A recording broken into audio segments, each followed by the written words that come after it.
Hello, people. Happy Saturday.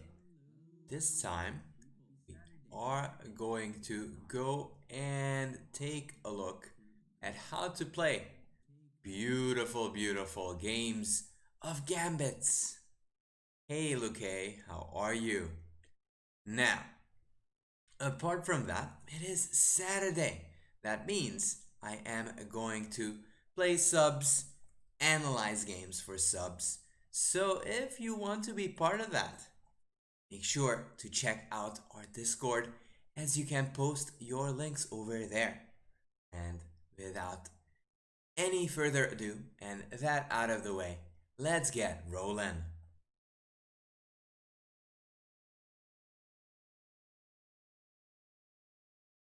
How are you doing, Luke? Do not know if I said that before.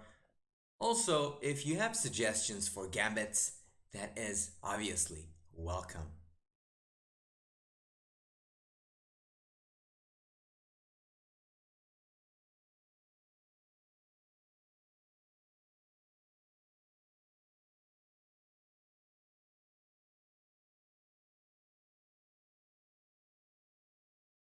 Pretty good. It's too hot here in Germany, southern Germany. I feel ya. I feel ya. Let's see.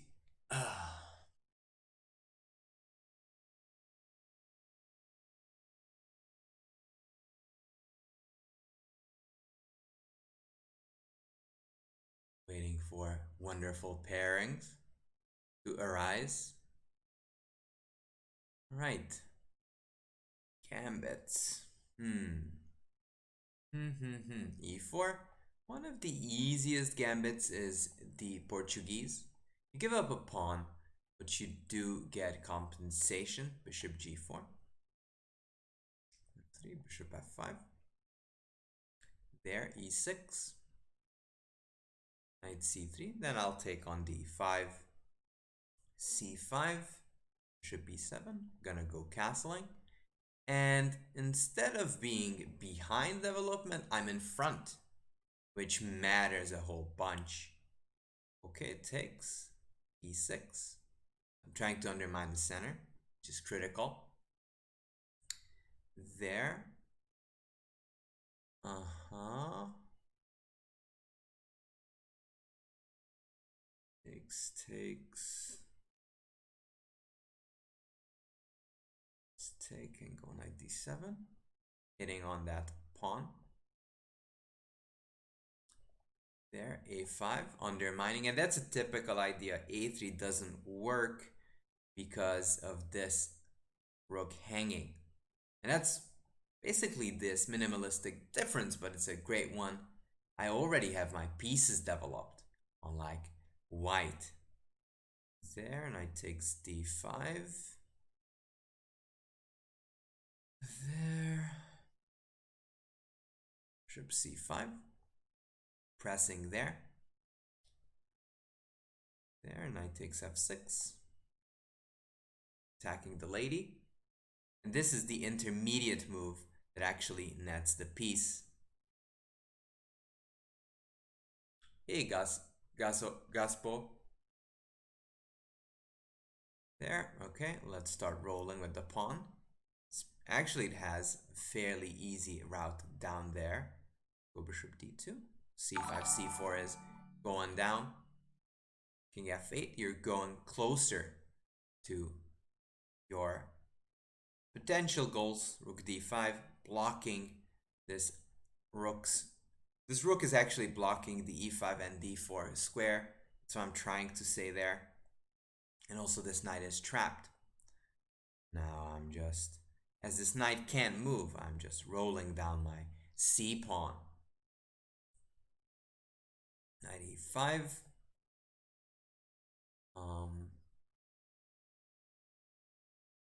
Let's take, because I'm up a piece, it's not a problem. It actually makes sense to keep it over there. b3.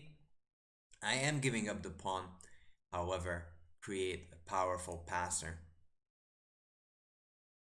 There. c2, as b2 is going to be brutal AB is not possible because back rank. After you get a B and C pawns on the second rank, it's a game over. By the way, you can request openings via the good old channel points.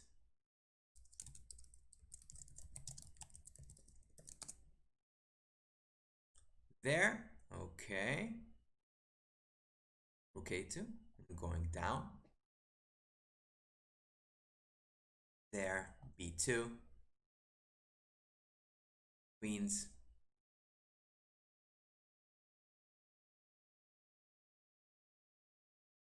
Check that I completely missed, which is, I don't understand myself. But it's still winning. I'm up a whole piece. So it's a win because it's mate. So if you request an opening, make sure you request it through your channel points.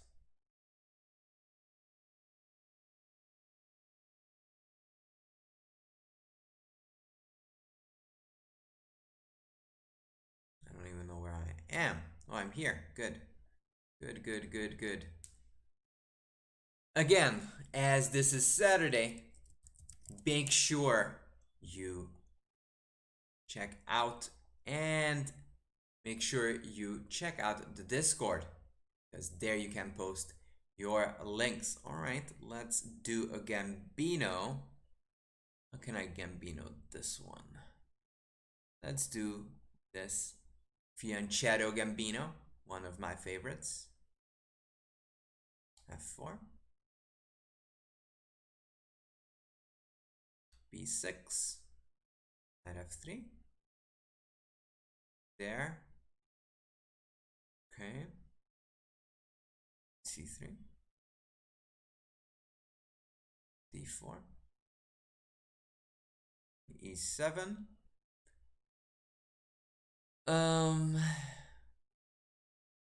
Bishop B2, castles. I've got a big center, so things are looking kind of up for me. More a gambit or evens. Sure thing. Sure thing there. D5.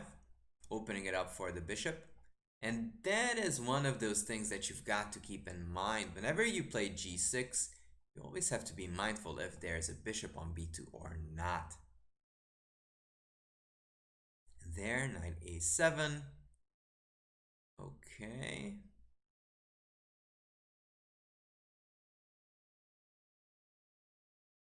Let's take.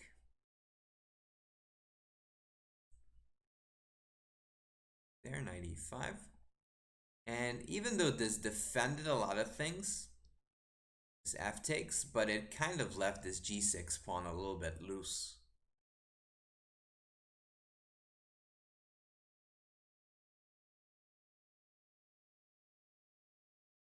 There. H7. Knight G6. Point being that this rook is trapped. If you play queen H5, then there's bishop H5. Everything is trapped on that side of the board. Okay, actually, I don't know if I should rush with taking.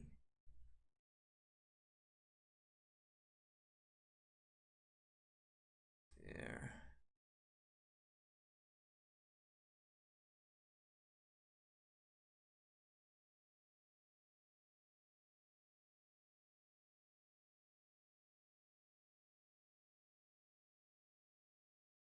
All right, let's just take it. Let's just capture it. So why not? Queen D3. In fact, that queen is in a bit of danger. Let's go bishop F3 over defend the E pawn. There, long castles. Defending the B2 bishop. Sometimes it does need some defense. Note that its counterpart does have a defense as well. Go knight E2. We're going to exchange it. Also activate this knight.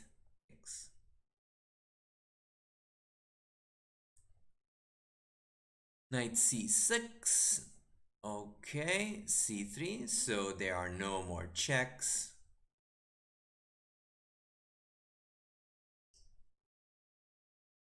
Notice my rooks are connected, which is a good thing. a4, there's no funny business anymore.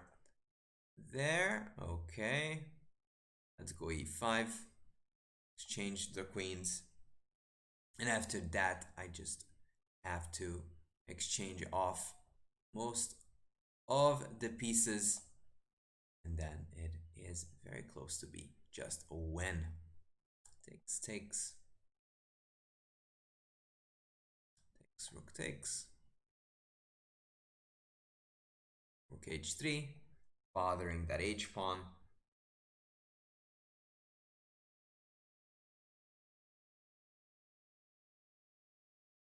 And the exchange does count for something. Rook g8, g3, obviously we connect 4. I'm not gonna let that rook in. Okay. Rook h5.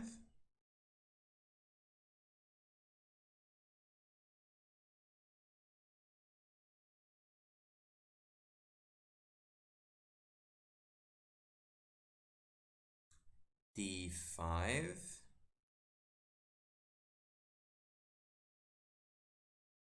I'll take, of course. There. Rook d1, asking this knight to leave. Rook g1, and I'm preparing to push the pawn down the board. There, g4, g5, we're creating a passer. Knight d4, g5, takes. Okay.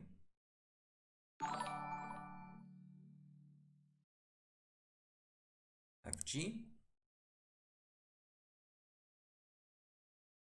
Knight f5. We'll give a check, and then the h pawn is going to push. Normally this wouldn't be that easy, but because I have two of these pawns connected, it's much easier. Thank you so much for the follow, Judas.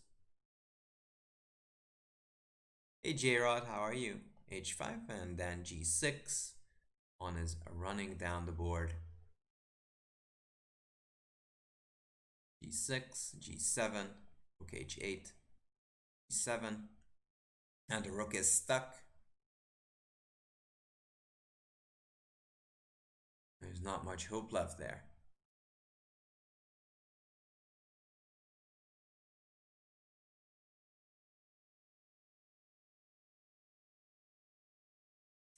There, d5, rook h8 is the easiest. I'll exchange that off, push the pawn to h7, and that is just gonna promote h6, h7, and there's no way to stop the promotion.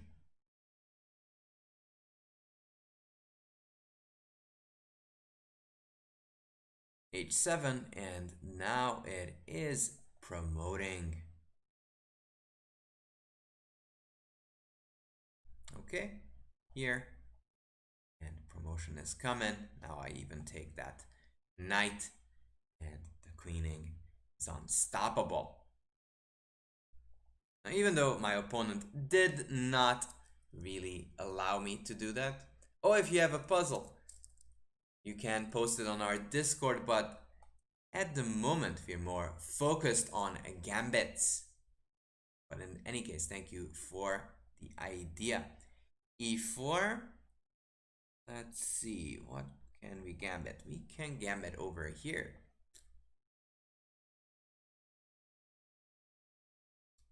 There. Okay. And f6. There. Oh, I know what's coming. I know what is about to come. All right, let's go d5. We're going to gambit ourselves. e4.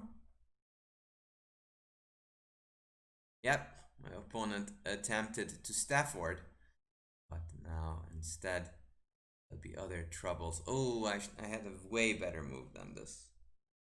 Not that this is that bad. Can take. I had queen e7 and that knight would have been in trouble. But I sort of pre-moved bishop d6. But now I can take the piece and I can just defend it. This is a typical defense. Yep. I just go bishop d4, stopping that king from castling.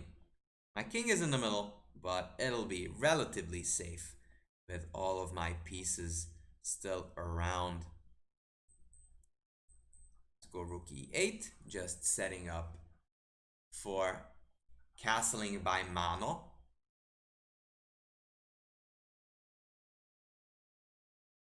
There, king f8, as I told you, that's gonna happen.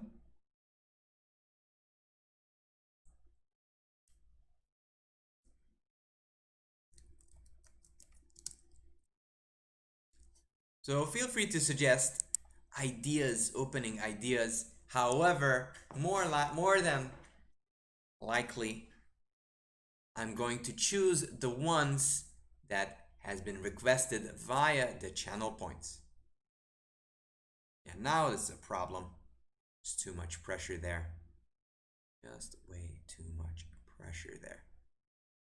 Almost claimed the draw. That would have been a heartache. What a heartache.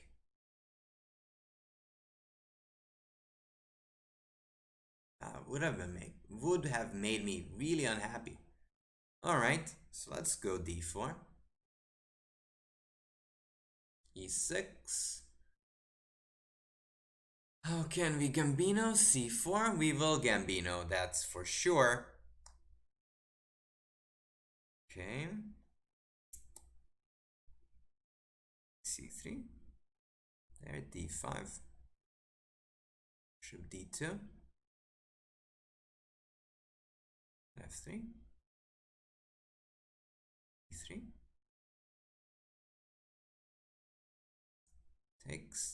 Takes.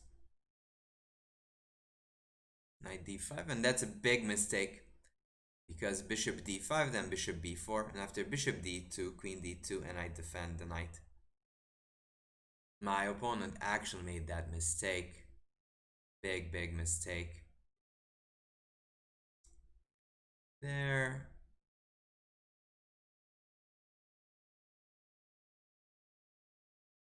Bishop d3, eyeing the king. There. Takes, check, here, check. Queen g6, here, check, here. Check, here, takes, here. Knight f7, check. Alright, that is the problem. Nugelburn, thank you for subscribing with Twitch Prime. We appreciate that. The first opening you learned. Wish I remember. Bishop h7. Point is, if takes, check, knight g5. Queen h7 is a deadly mate. The only way you can go is rook e8. But then I capture, go back, check again. Goes back. Hides, then I have queen h5 and mate is incoming. Also note that the bishop is defending back. There's no way of stopping that.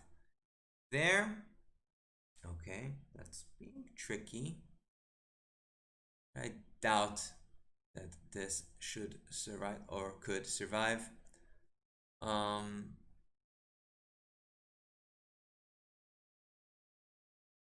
Check, doesn't do anything. I'm just gonna check, pick up the knight, and be happy with it.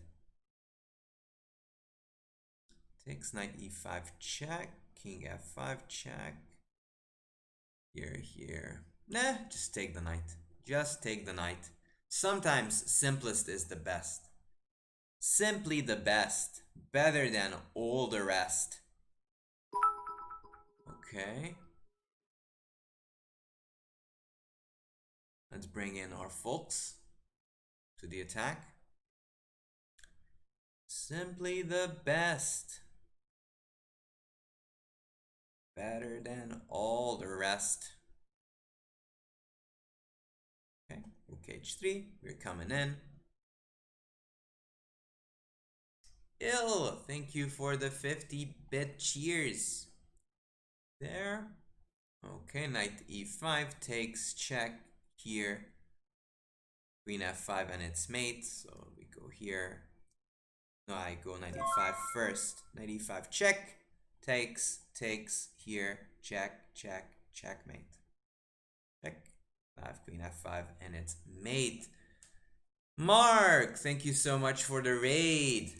You are just in time for some serious attacking chess. I mean, as serious an attacking chess can be. Not always, but some of the times it's serious.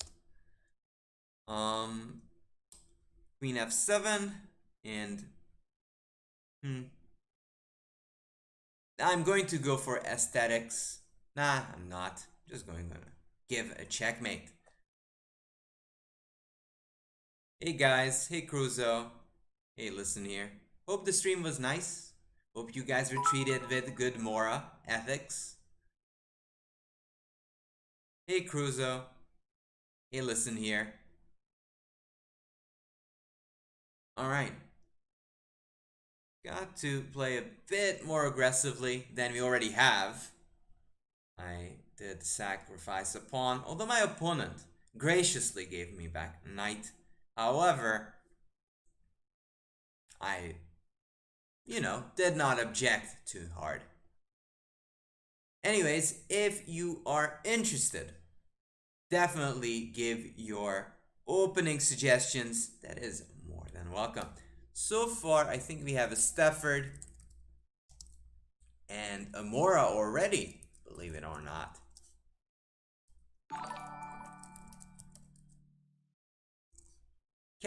Cats, thank you for following. Also, thank you for the cheers, Rufus and Doofus. Todd Gurley. Alright. So what should we do here? E4. Danish. Alright, let's go this way. Scotch Gambino. Don't know if I can do it with black. But Scotch Gambino is an interesting choice. Oh, Stafford. What am I talking about? The Stafford. Okay. Doesn't want it. Well, fine. You don't want it. You're still gonna get it. D5. Wants Castellino. I have just too much pressure on D5, and White is just playing a bit too passively. And that just can't really turn out that well for White. Knight C6. White has the bishop pair, but a super cramped position. Knight F4. Pressing on G2.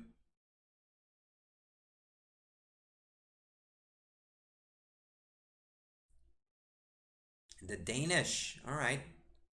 Alright. Queen F6. Inching ever so close. And also I want to pressure on these guys. Okay, D5, but now it'll lead to a fairly dumb bishop against a smart knight. Now that's not the term that everybody uses, but that's what I use. It is a fairly dumb bishop staring at its own pawn. Talk about the smart pony. The smart pony hits on that bishop and that pawn on c4. Okay, tries to muster up some play on the other side, but I'm doubtful. And also notice that I'm trying to put most of my pawns on dark squares, so this bishop has no targets. Also note that White has all those pawns on the wrong squares exactly. Okay.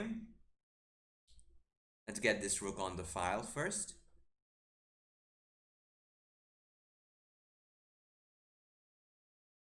F3. Okay, now not sure what to do exactly. So I'm gonna start doubling. I even thought about queen d6, but hey, maybe for a later time.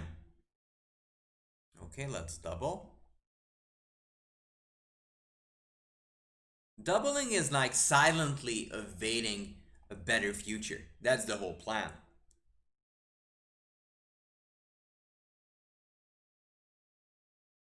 Want to invade at the right moment? There. A4. Hmm.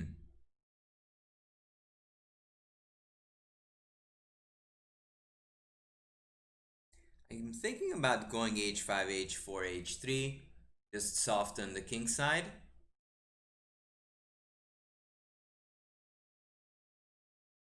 But maybe even queen d6 is better. Just pinpointing that my queen can invade. And if the queen can join the party, then it'll break havoc.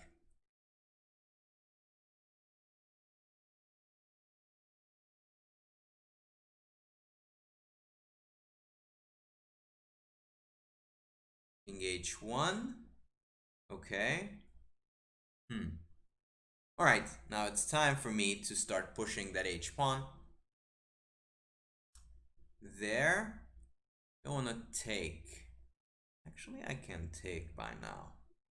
I don't want to. I really don't want to take right yet. Don't want to take yet. h3. Okay, that's actually something that I wanted to see. Now I'm gonna take, invade, and now it's much easier to target the king.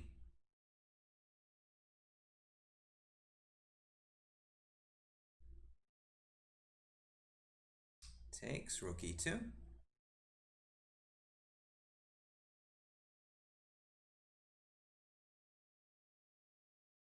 And notice that I have all of my guys ready for the heavy blows. All right.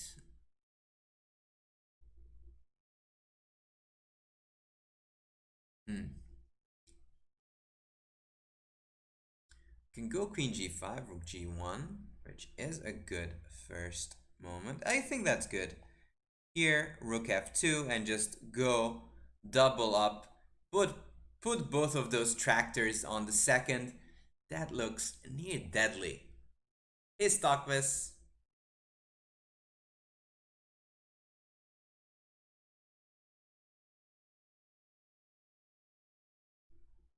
And those rooks are nasty.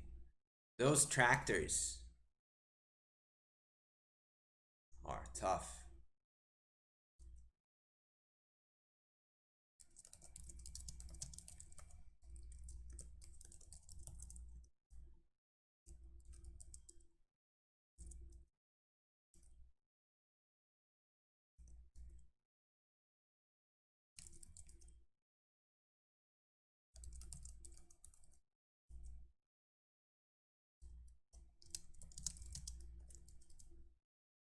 Excuse-moi for my typing.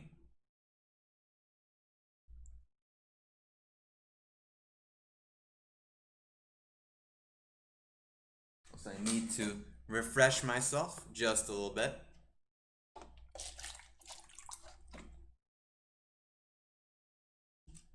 A little bit of refreshment is due.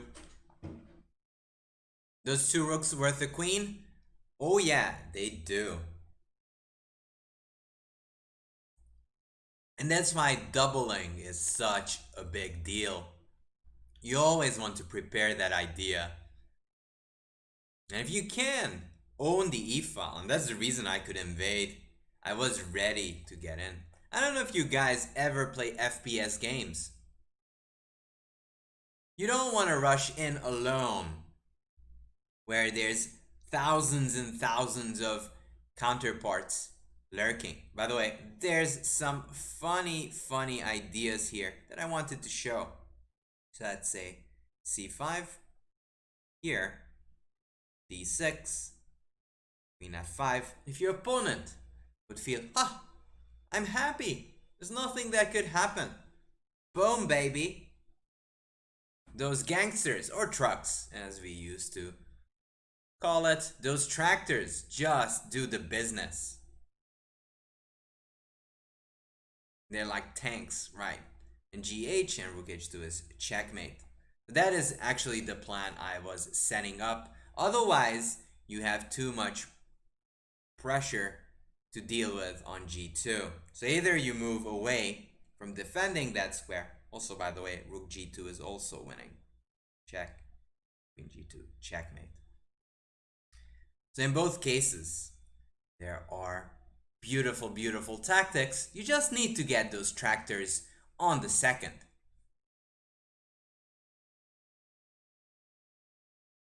Swines.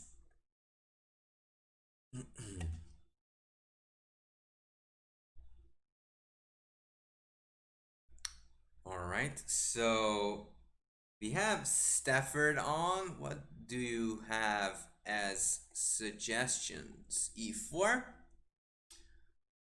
Let's see, E5. We still didn't do the Stafford, so let's go for the Stafford. Come on! Everybody is just so nasty these days. Avoiding all the fun. D5?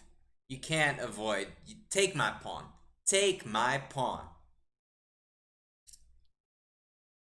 So nasty. So nasty. Take it. Take me pawn. Okay, I'll take that one then.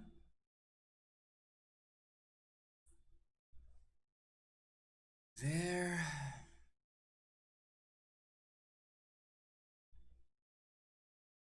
D4 asking where this knight is going.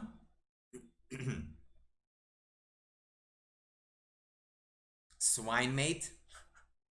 Oh, so pigs won, but trucks were close. Love to see it. I love to see it. Let's take. That bishop is actually clumsily placed. I'm gonna go knight c6. Notice that I gave up the bishop, so that's not necessarily a good thing. However, I have a queen in the center, which is very hard to kind of attack. That is an issue for white. Not only do I have pieces in the center, white has none of that. Actually stuck on the first row. So even though white has the bishop pair, it's very tough to use it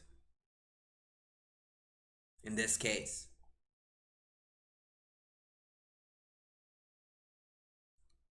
And also notice, even though I got the advantage, I made sure I connect my rooks as quickly as possible.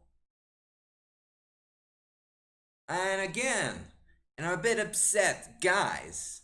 Do you guys play any FPS games, CS, Valorant? Or you guys say, no. I only play dominoes. And also only on Sundays. Just dominoes. Payplay, thank you for the follow.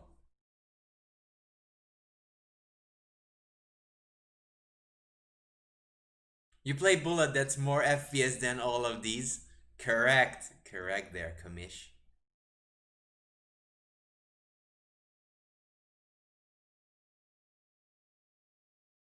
I do play Valorant, yes.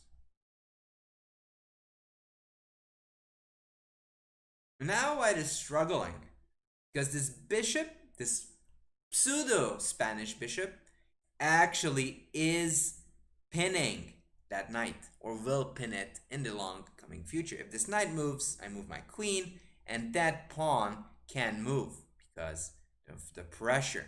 Bishop f5 trying to undermine knight e4 pawn.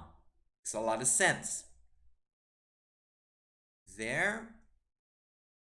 Okay. One of the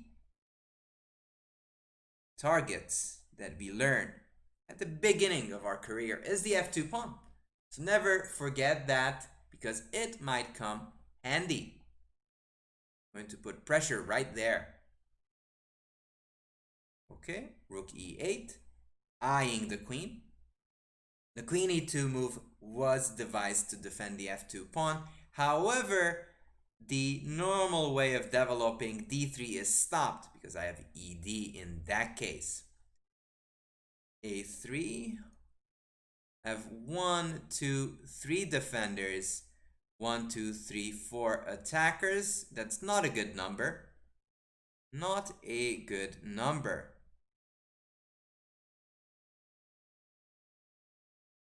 Takes.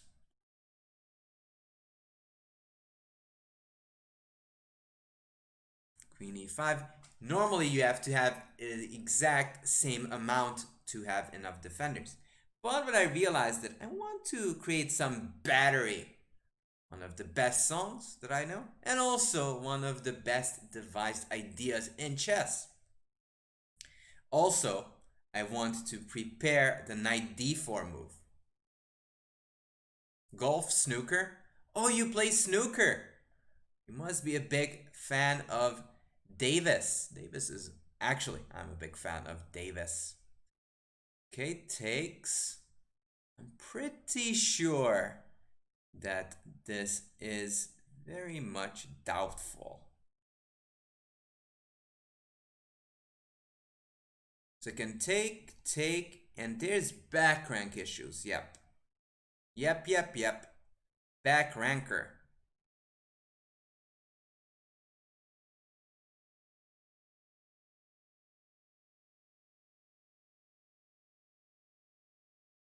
There, let's see. Notice white is struggling mainly because of those bishop and rook are just staring back and enjoying their time. Yeah, Davis is older now, but he was a legend, still is. So if I take, check here, makes sense because white has literally no pieces defending. Queen h4, queen g3, check here. Nothing. However, I can capture, and that was my initial calculation. If knight takes, I have f5. The knight can't capture because back rank mate. In fact, the arrow should be this way. It's pressure on the e-file. And notice if I didn't have this big lead in development, I wouldn't be doing so great. I think I saw SGR, Stockwiz, yeah, FPS is explained over there. CSGO is played by Rudvik. No, yeah, Rudvik does. And Doggy-san. Andranik, thank you for the follow. Yeah, and O'Sullivan is the 90s. Okay, rook e4. Now f5 ain't that good because the mate is stopped, but I can take, go rook e8, and if captures, it's just checkmate. I have f5, and there'll be issues. Bishop d4, hitting that rook, hitting that knight. Double attacks are good. Double attacks are fine. Yes, Cruzo. Yes, requests are open. Takes, and that looks like an extra piece. Okay. Let's go bishop c3. Just make sure that king can't move at all. Also, now that sort of vacates that square for my knight. Okay, knight d4. Pressing. Also defending this bishop.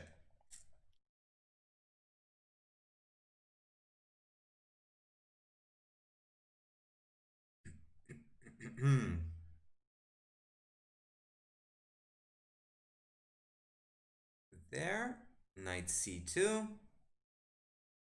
Take the pawn, as I say, take it. Take them all.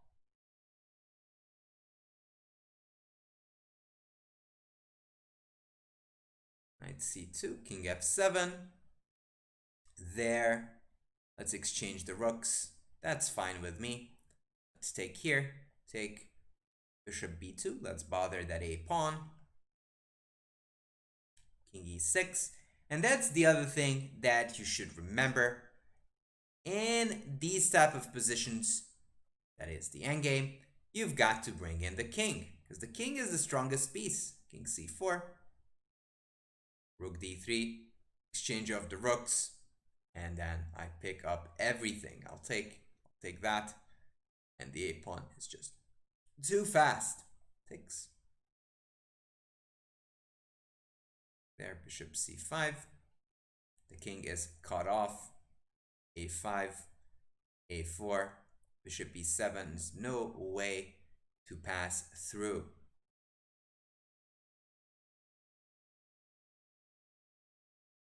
Okay, tricky. King c3 and queens.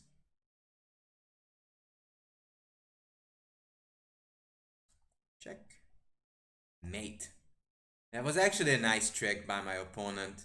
In this position, if I queen, it's stalemate. The king can't move anywhere. So it's never too late to mess up a well-played game, ever.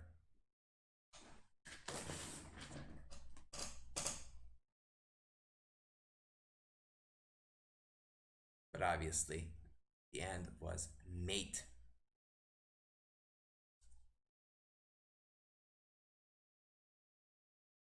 So, obviously, I am playing this tournament, doing only Gambits, but if you are a sub and you have questions about openings or you have a game to analyze, definitely post it on Discord or let me know. Let me know. What am I saying? Let me know, and I will be happy to look at it. Because this is the day designed for that. There. Okay, let's do d4 this time. Okay, let's do this g4 gambit. In fact, this is famously created by Bronstein. Now, it ain't perfect, but it has a point. The point being, if takes, I have e4 and I get 2 pawns in the center. Is it the most reputable thing on the planet? Probably not. c5. Let's go bishop g2, knight f3. We're almost playing a good old Grunfeld with a pawn on g4 instead of g3. Thank you for the follows, Reaper, Mr. K, and Cybergeist. I think that's Cybergeist, knight d4. In fact, I have that extra threat of g5 occasionally. Question is if I can use this knight b3.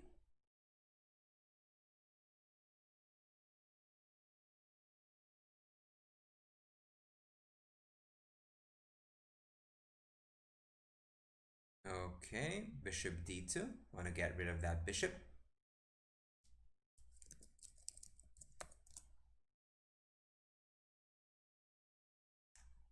There. And this is actually a very typical Catalan / Grunfeld type of position.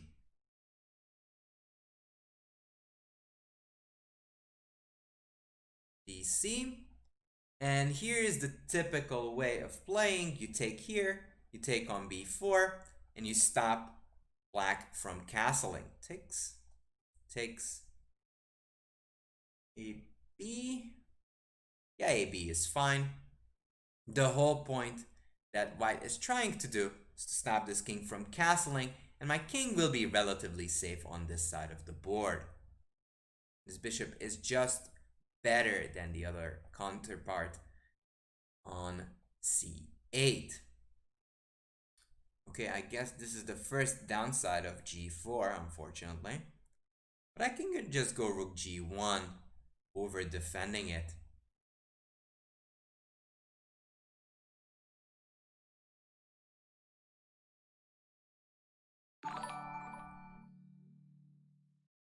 Thank you for the follow, Spectre. There, e5. And typically you have this move of f3, connect 3, which ain't a big deal usually, but in this case it's nice because all of my pawns are defended. And maybe I can actually hunt down that e5 pawn.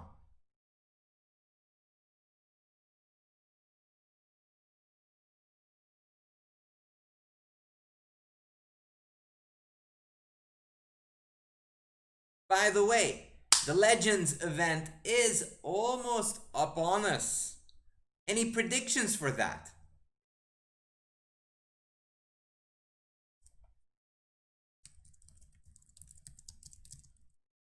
I mean the Magnus Tour, that's what I mean.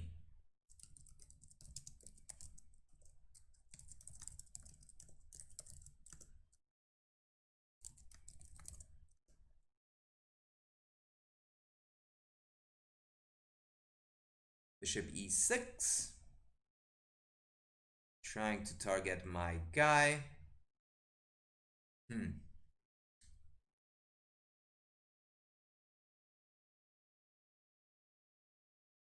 Let's defend. Let's defend that pawn.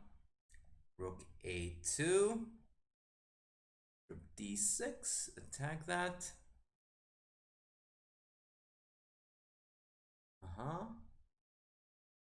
Yep.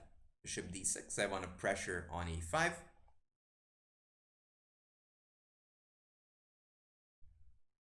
Someone will win. Probably. There's a high chance. If someone plays a tournament, somebody wins. What I meant is the Magnus Tour.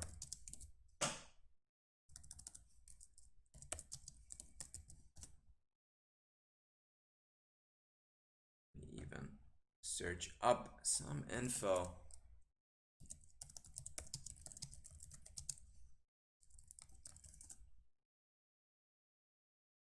Carlsen, Dubov, Ding, and Nakamura.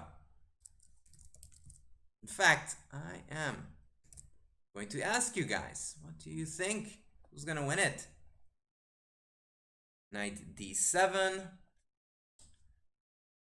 There, rook a5, pressing on what?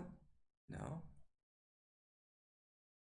g5, and actually this is kind of the positive of having that g pawn there. I have targets. Okay, b4. Targets there, but now I can also play on this side of the board because of my pawn being on g4 instead of g3.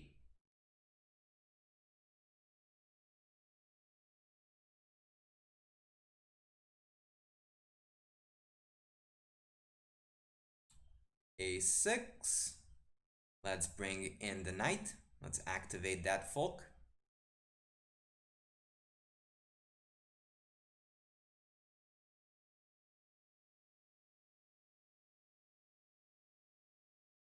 Knight b6.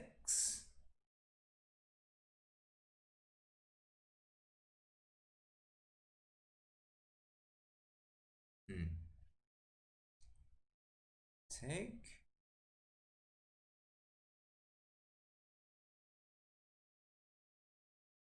Take.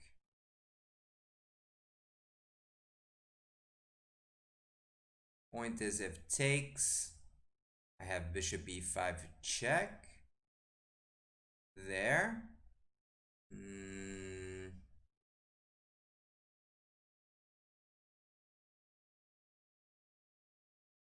I don't know if I messed up. Might have. I might have. There, knight g4 takes doesn't do anything. Takes.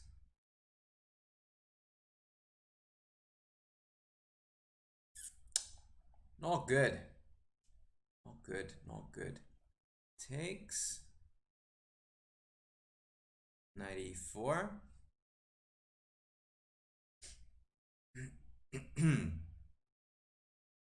Yeah, I probably got over ambitious here. have been a little bit more circumspect. Let's see how the prediction goes. Wow, it's interesting. That is sort of interesting, you guys. Don't think that the situation will change and Nakamura is firmly on number 2. Interesting. I mean, I'm not surprised to see Carlsen on number 1, but I'm surprised, definitely, to see that Nakamura is so much ahead of the other people. Knight c4.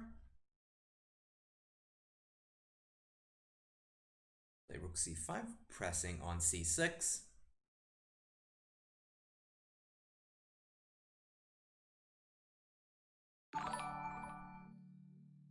Thank you for the follow. Hikaru rules. Thank you for following. That timing was uncanny. That timing was uncanny, I've got to tell you. That much.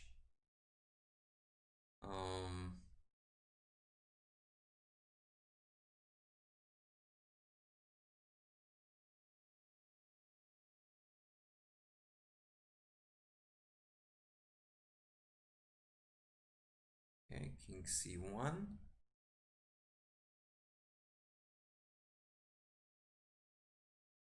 Why king c1? That's a good question. Let's take on c6.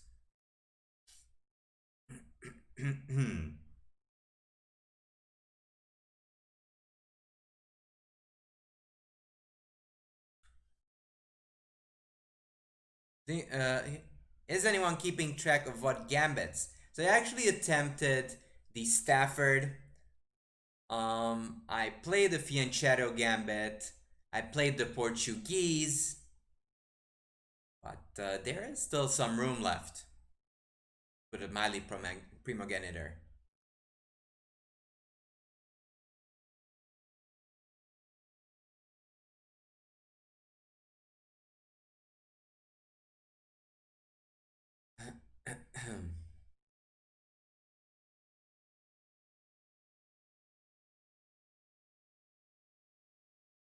Steinitz gambit? What's the Steinitz gambit? Not sure if I know.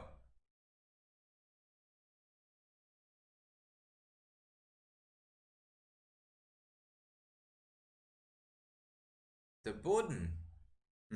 Not even sure which one that is.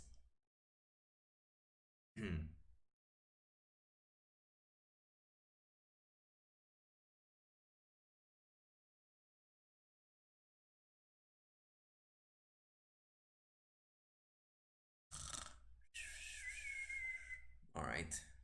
Finally, my opponent woke up. Good. Good. That's good. I like a vague opponent. Okay.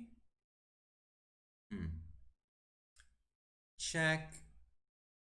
Here. Let's check. Why not? Because that's the best I can do. King e7. Let's check. There. Let's check again. King f6. Go here.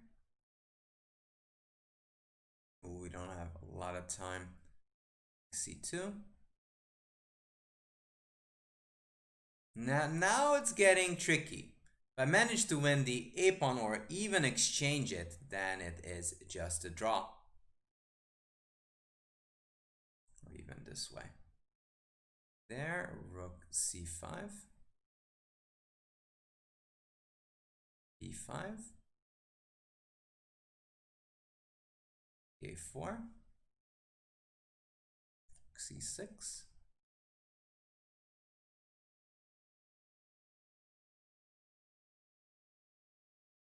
b6.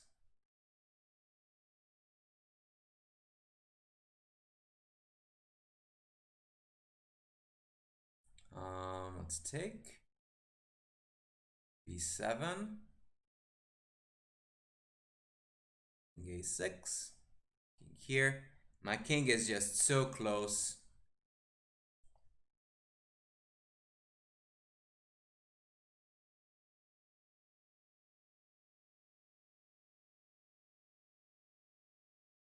And I had no time not to make a draw. So sometimes you've got to fight for your life. Make sure that it works and that you survive. So even in that endgame, because of the lack of pawns, I could aim for a rook, knight versus rook. And that's what I did. Went for the A pawn, and then in the end, I managed to hold. By the way, if you want to make sure that I play that Gambino, make sure you use channel points. There's a higher chance that it's gonna be played. Just a hint, just a hint.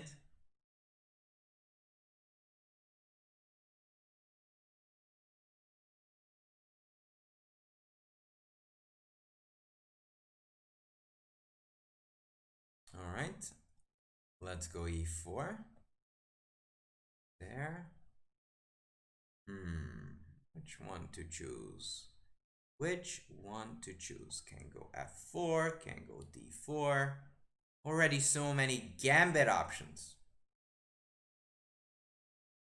Hmm. Can anybody give me a hint? Chat, which one should we do? Could do the Danish, do that.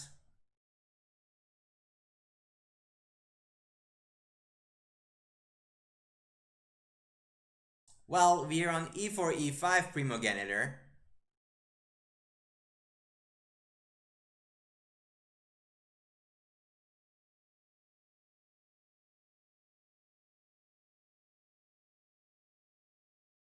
Okay.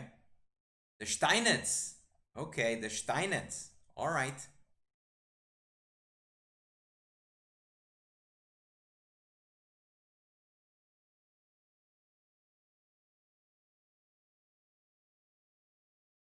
Which one is that primogenitor? I'm not sure I know that Ticolat Gambit.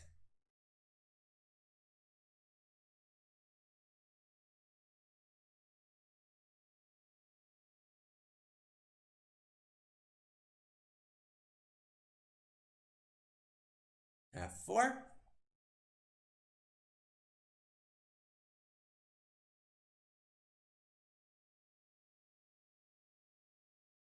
And this is actually can get very tricky. Black is not careful, white can just start taking over in the middle.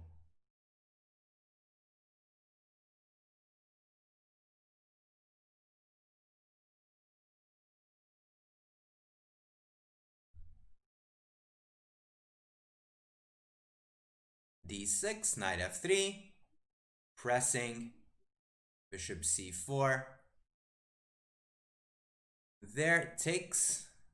Yeah, knight h5 ain't that great.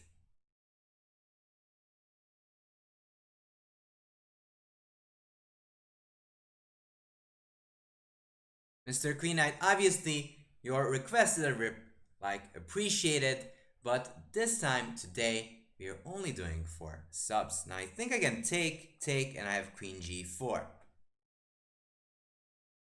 And also keeping the same thing over and over again, I think is not what you should be doing. Queen takes G4.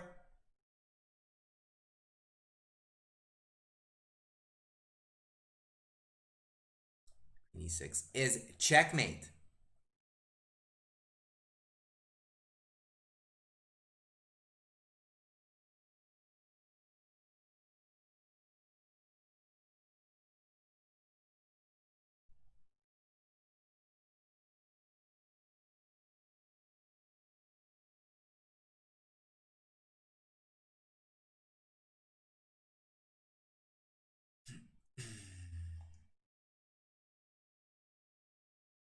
GG, GG.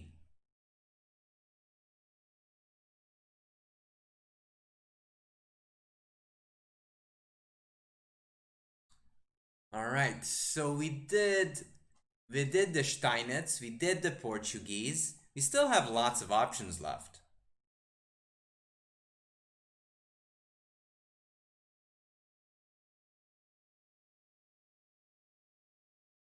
Okay. Do this. E5. There. What is F5? Queen F3. Wow, Knight F6. But now I can start running with those pawns. Stockfist, thank you for subscribing. A T1 sub, welcome. There, Knight D4. Pressing, being very aggressive. There, okay, now I've got to be a little careful not to run into trouble. The E5 pawn is a little loose.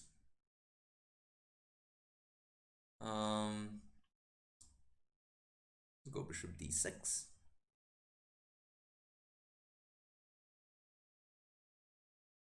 Welcome, welcome.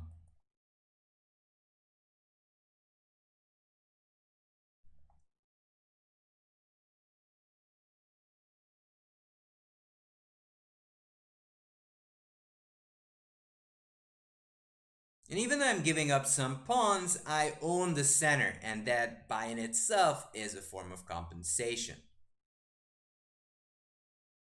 Knight C3. Okay.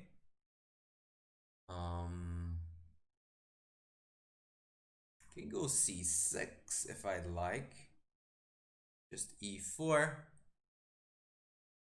Alright, let's castle. Let's castle. Development is key. Poisoned, sort of poisoned because I had counterplay on those pawns.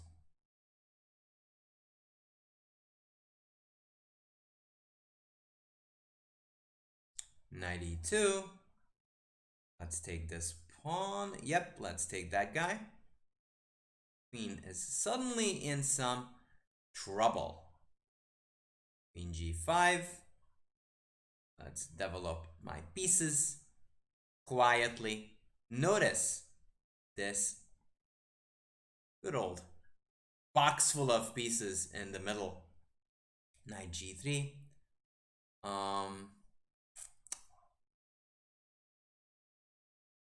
Let's go back. I don't want to exchange. All of my pieces are doing just fine.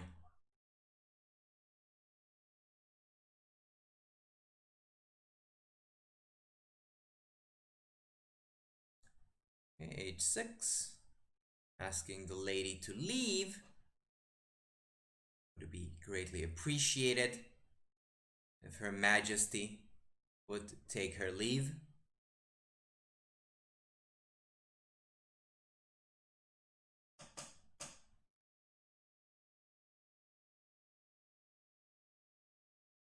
That is indeed a phalanx of pieces. Was.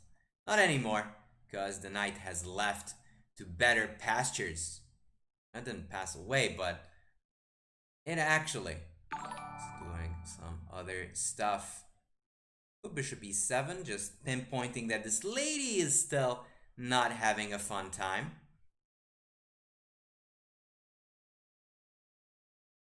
Dark, thank you for the follow.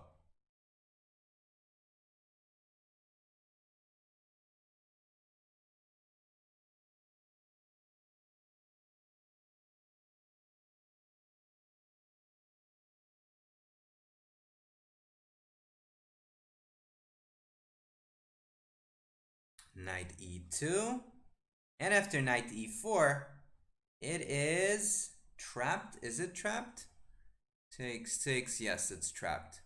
Knight e4, and the bishop attacks the lady. The lady can go there, because I have that under control. And my bishops are attacking that. And I completely blanked this one out, which is not a good thing. Rook f5, just bothering Her Majesty on h5.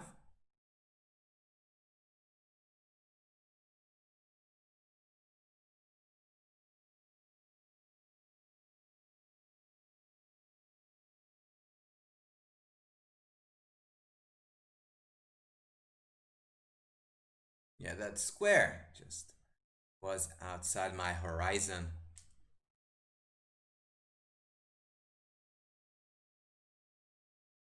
I feel everything is held so silent, you have so much play around it. Well, White actually made one mistake, and that one mistake was just jumping around too much with the queen. If the queen was on d1, White would be okay. But it's just too late now, and it's just not gonna be that good enough. Yeah, don't take out your queen early. Indeed. Don't do that. It's bad for your chess.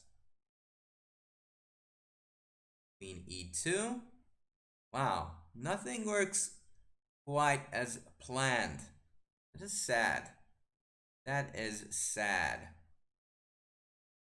Okay.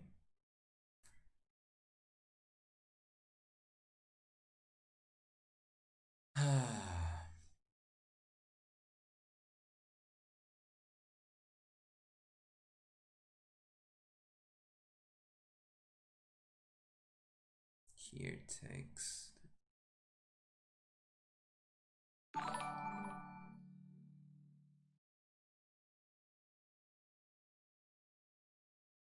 Hmm.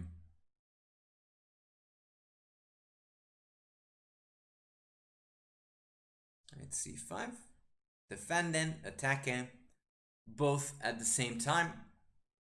Not what I wanted, honestly. But it's still good. Still a tenable position.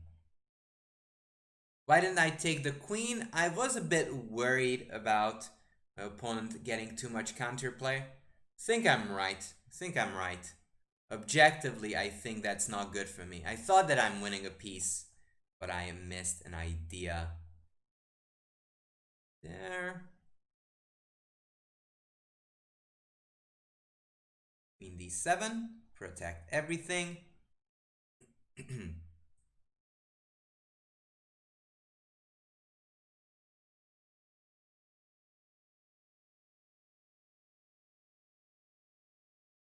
And now I'm just fine. I don't think I'm better anymore, maybe.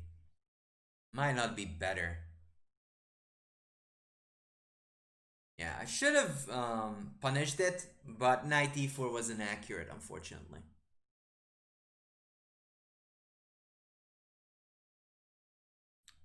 Rook e1. Okay.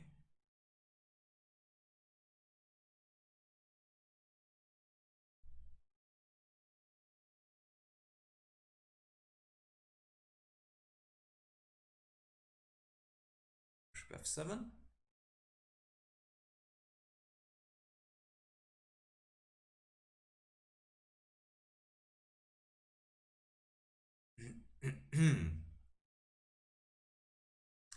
Have I ever played tennis with Eric Rosen? I have not. I have not played tennis with Eric. Um. Okay, let's get this bishop on a better square where it eyes the king, where it should be. I did play tennis with Ray Robson. It's pretty good. It was a lot of fun. It was a lot of fun. Very intense player on the tennis court as well. Got to say that. Also, I have two plans I can play on this side because there are not many pieces left. Notice these bishops are sort of lingering on the other side. Okay, there. In g4. Okay, don't have that much time. c5 over defend the pawn. Maybe even c4 is on the call at some moment.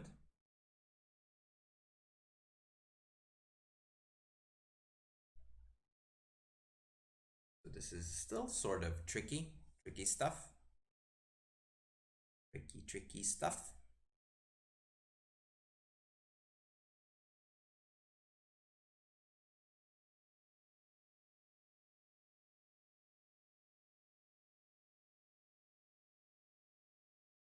So no, I didn't play with Eric.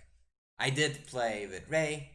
Um, Josh Friedel, no, I haven't played with Josh.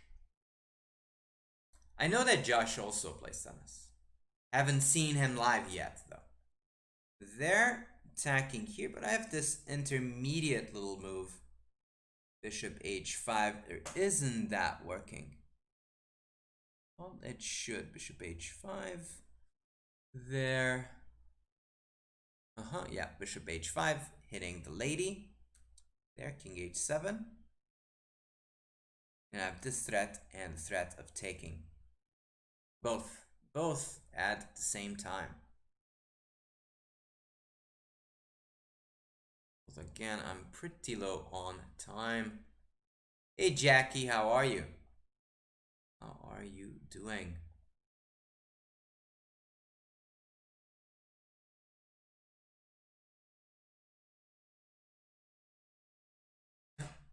A little bit of stretching, never too bad. Actually quite useful. And yep, also have some threats on that bishop. Double threats? Again, sign me up for double threats. Those are the things you want to have, and that's what gives you good chances in general. There, queen e4. Hmm.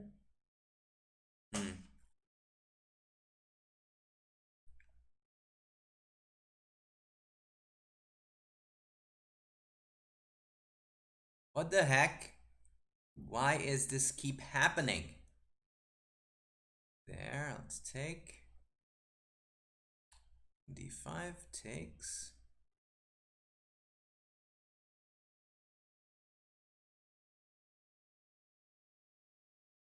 And now I win the piece. I can take on h2, but I take on h6. And that is a deal. That is a deal by all means. Bishop d6, covering all of these entry squares. Rook f8. Let's attack that. f7. Let's kick this rook out. Okay, bishop g3. Check. Page 4, keeping an eye on that square. Bishop e1, bishop f6. I don't know what I'm saying there. Obviously, bishop f6. e8.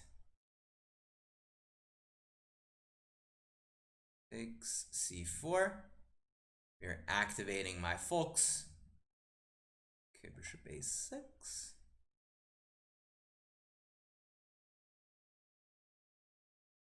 c5.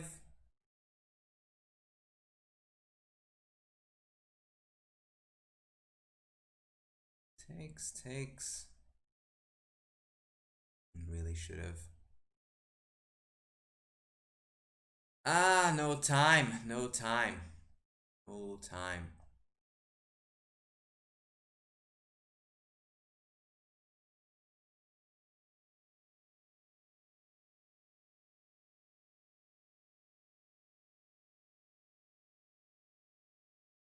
Absolutely no time.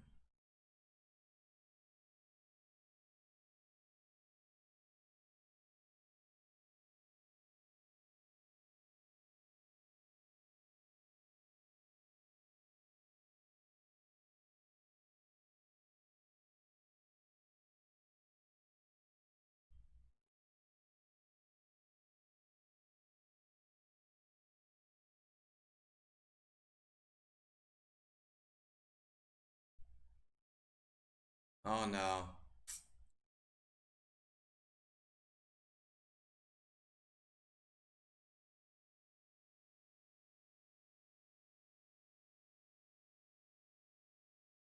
Yep, no time left.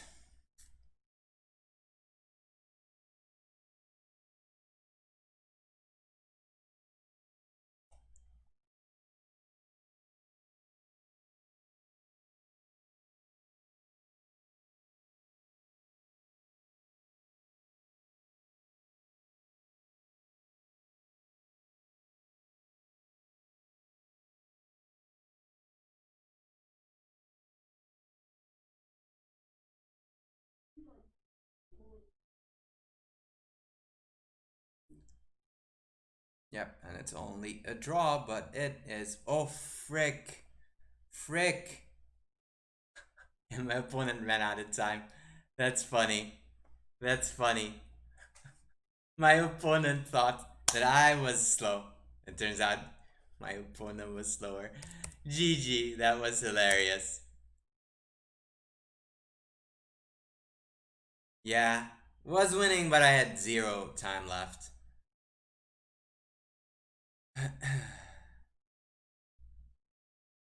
I'm doing good, Jackie. Um, well, I've got lucky before, so I think that is kind of karma. Did get back a bit over there, this side, which is fine.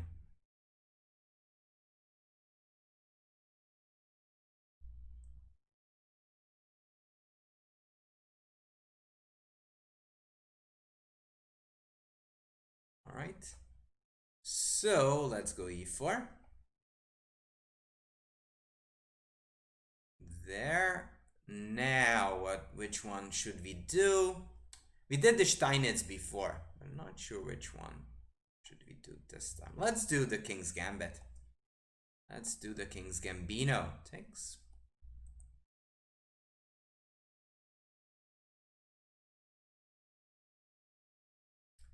King's Gambino time. We're going to over defend. And one funny thing about this opening is if you follow logic, you're wrong. If you're not following logic, then you are usually right. You need to check, just defending. There, knight f3. For some weird reason, logic goes out the window when you're playing the King's Gambit. The moves that seem good and logical ain't as good in reality. c6, that sort of runs into knight e4, and then I win the bishop. Now queen h4 check is logical, therefore it's bad. Any move that's illogical and doesn't look good are good moves. There, knight e5, queen f5.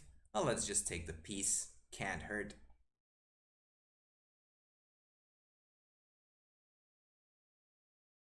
Knight d7. Okay. So first and foremost, I want to develop. Especially in these type of positions, it's very much important thing to do to get your pieces out. Okay, let's take on f4. Also notice I don't take on d5 ever because I don't want my opponent to get the pieces out. Let's go bishop d. I'll just take this pawn. I can't take it because it's a pin, but I don't want to take on c6 because that would open up the position. c3.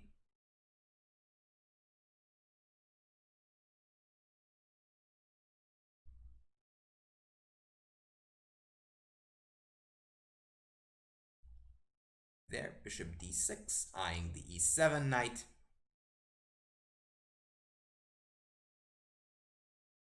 Thought that could double attack me. I could also defend with queen e4, but why not set up a mating threat? Okay, bishop e4.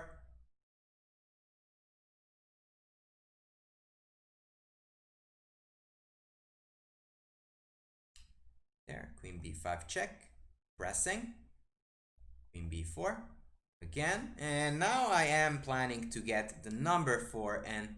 If you get the number 4n, you know that you're in for something good.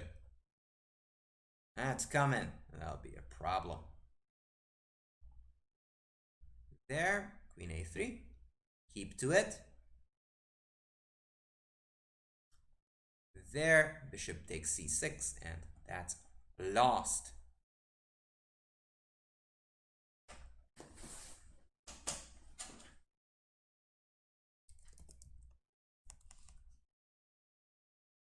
Okay, d4. What should we do? Should we Albin? Should we Albin? Let's go d5. First and foremost. Boo, bishop f4. h5.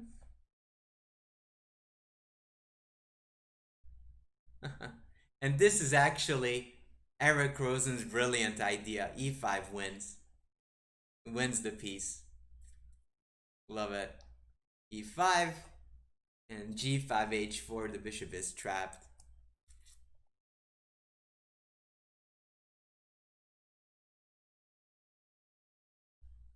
Scotch Gambit. Sure thing.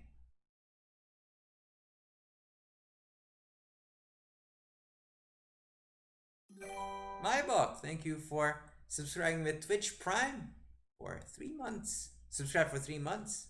Whoa, we won. I'm gonna show you why this is won. So 3-move win. Yeah. So the point is the following. If you take here, I play g5. If you go back, h4, and the bishop is trapped, there's no e5 square anymore. Also, you can throw in one check, but then c6, and it's a goner. You take here, f6, and now my pawns are just rolling down. You can give one check, but I'm up a piece, and eventually my king will find shelter. And 1 pawn or 2 pawns is not quite enough. Now this is a tricky line. Obviously, can be avoided. e5 works because there's no way to stop g5, h4, and f6. It's kind of a cutie. Still a lovely one. Probably my quickest wins. That was quick, indeed. Thanks, Eric. Thanks, Eric.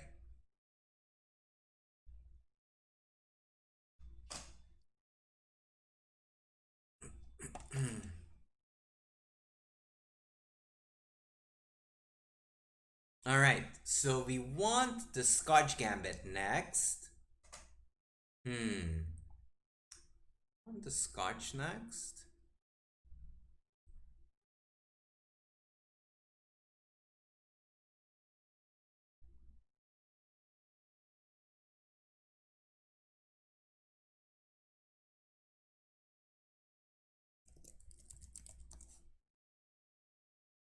Want the Scotch next? And okay, Berserkovich. Scotch Gambit. So e4, e6. Now I have no idea. As far as I know,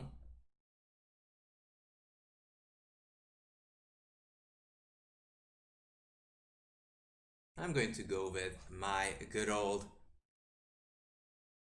idea there. Hello, Atarva and Hahedrez. Should be 2.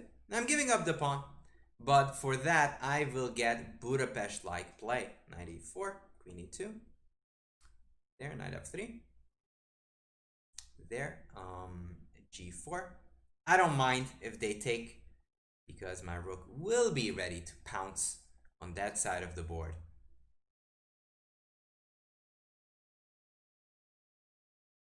There, not gonna give up my beauty.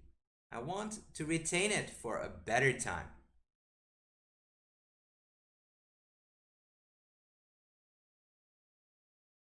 Rook b8. Okay, bishop d3, eyeing this side of the board. And now I castle along, defending the bishop and getting ready to attack on the other side of the board. Okay, I can go h4, and I should. Should I?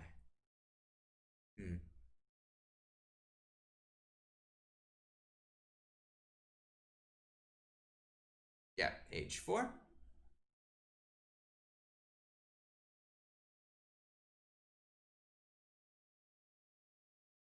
Queen e3.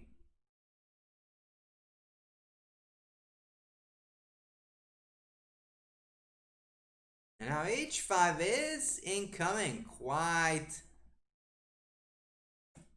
quickly. And even this doubling is an idea. And the legendary number 4 shows up. Takes the pawn. Wow, greedy. Always play king b1. Just put the king into safety so there's no checks ever.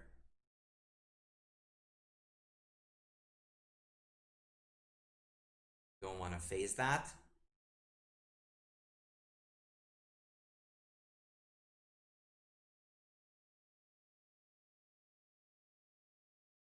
And suddenly, those bishops are powerful.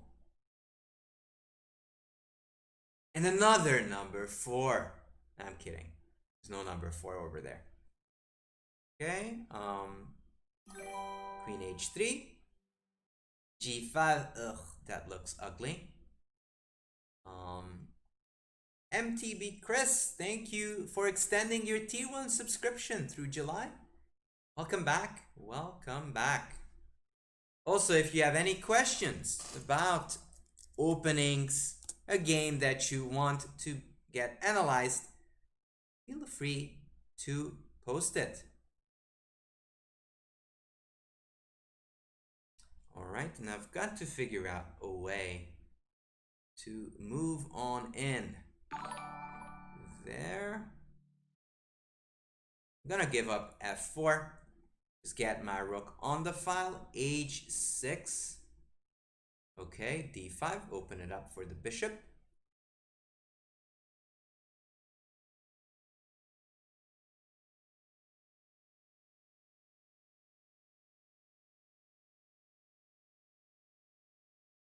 MTB Chris is saying, Dinesh, you have absolutely the best chess learning content on Twitch.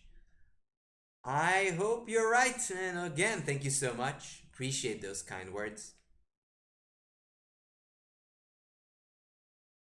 Look at those bishops. It's crazy. The whole year. Wow. Indeed, you're right. Thanks again. Appreciate it. Appreciate the support. Now, this is not a bad blockade by my opponent. I still have to find a way to crack it open. Alright. Takes, check, takes. I think I can swarm on in that way. Alright, let's take it. And that's actually a natural choice with bishops eyeing the king. It makes sense to exchange pieces off the board.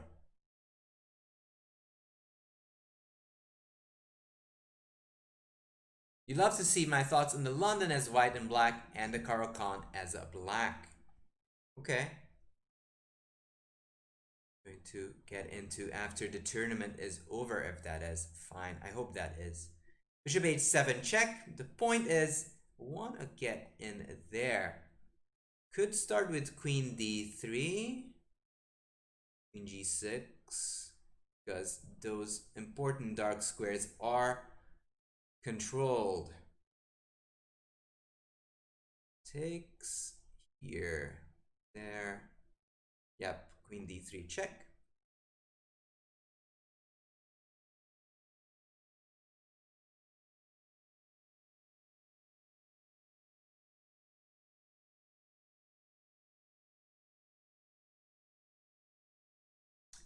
Do I recommend a book on increasing positional understanding? Yes, I really like Sokolov books. Ivan Sokolov books are good on openings. So, misspelled that one unfortunately, but Sokolov. Now queen g6 is checkmate because the king is stuck. Hakeem, thank you for following. All right. Doing well so far. Doing quite well. Thank you for the follow, Just for Chess. What's up? How's it going? E4. Now what? Now what? I think I'm going to go for the elephant. The elephant. Nothing like the elephant.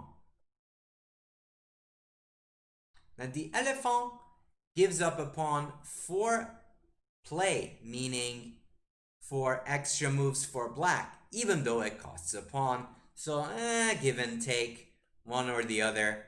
It can be painful. Not always, but it can be painful.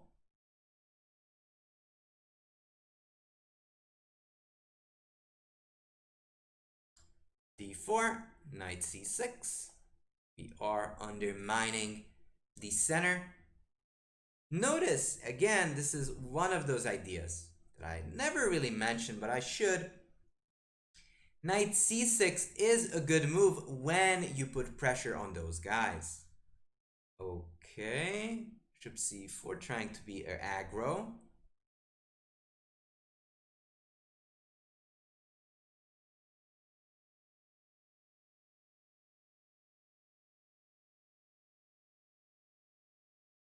Queen g2 hits on that rook.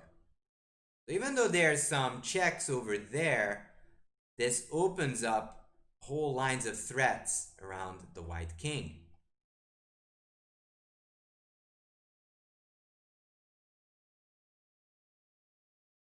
Oh, I always play that primogenitor. I think I might be the only grandmaster who's been playing that quite regularly.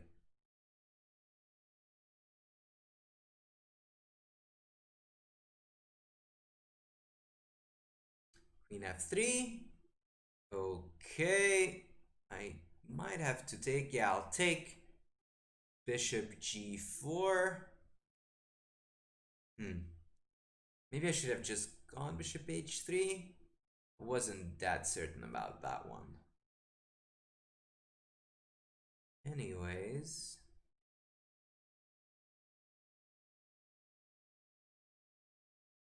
Bishop f5. No, bishop g4. Let's just press it. Let's just press it over there.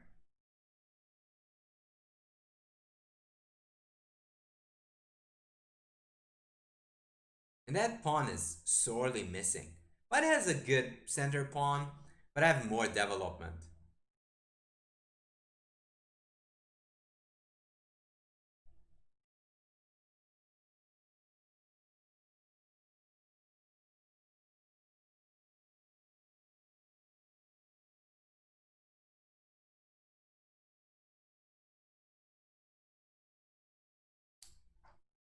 I could go long. Actually, I might do it. Yeah, I should go long.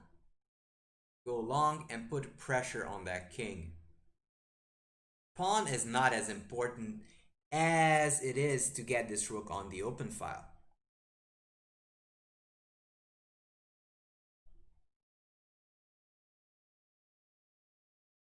So I shouldn't go just bishop d6 castles when rook d8, rook e8 is a big threat already.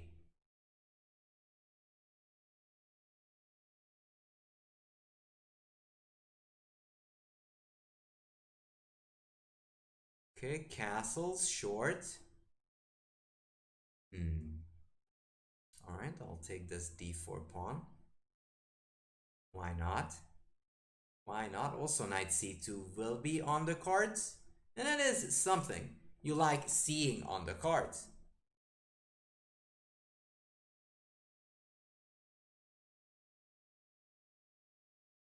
And suddenly, the fact that there's no g2 pawn will allow me to go bishop h3 and set up some deadly threats.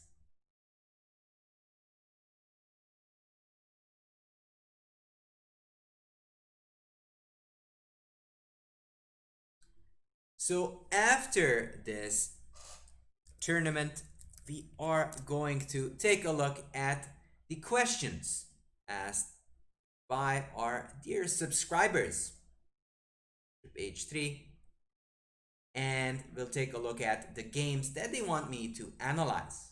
I will do my best to do both after this tournament ends.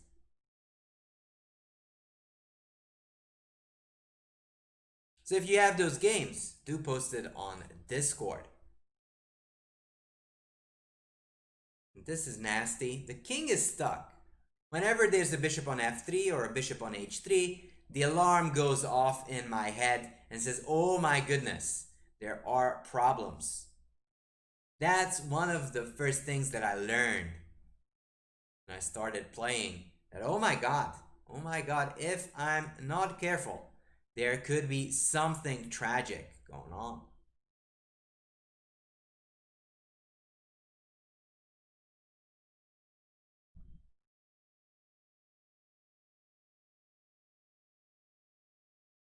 Bishop h3. And the problem is, it'll face some deadly ideas very soon.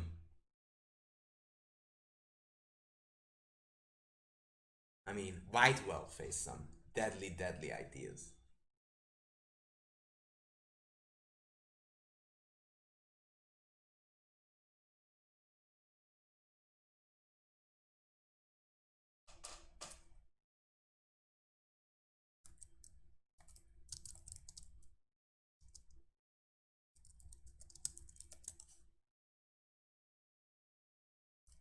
Sorry for the typing.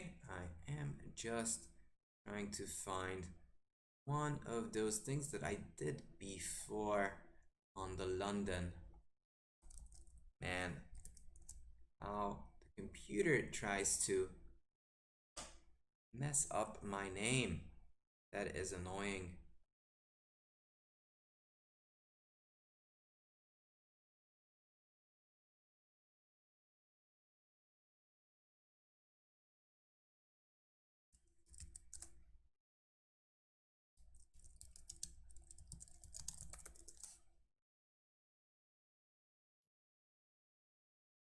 All right, found it.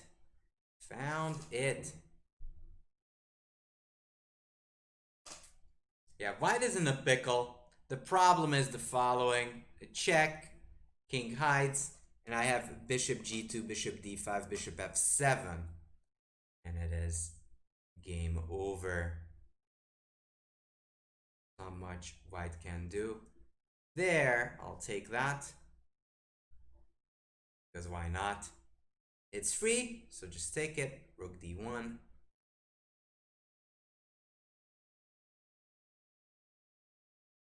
And again, the issue of having your pieces still on the back rank, that's the problem. That's why you want to develop as quickly as possible.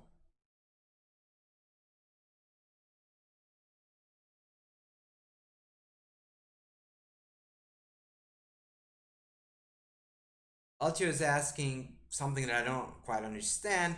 I do have bad days and I do have moments when I don't play well. And look, it happens to everybody. You have bad days, but you still win because you're not playing just against yourself, you're playing against your opponent. And that's one of those things that is well worth remembering. You know, don't be down on yourself. There's plenty of things can happen your way. And there's just, there are days when you miss stuff. You didn't have a good sleep. You're not in the right mental state. And sometimes your opponent resigns graciously, which is nice. Which is nice.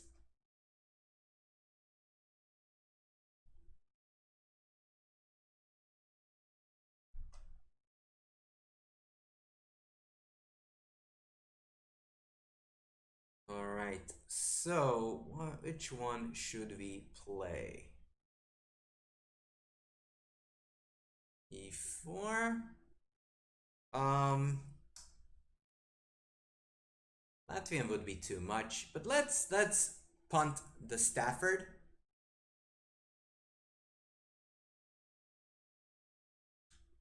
There, bishop c5.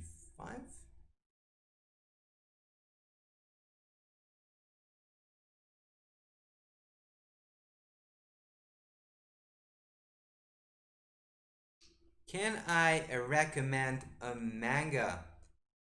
The one I could recommend is the one I really liked. So recently I haven't been reading a whole lot. Now got knight g4, pressing there. On the top of my head, I'm just out of thoughts. Sorry, but one of them, which is actually chess related, is called Blitz. So if something, I would check that one out. HG, and I get some sort of play on the H file. Bishop B3 takes. There, can I go G3? G3, H3. Takes, Queen H4, G3, takes. Go Queen D6.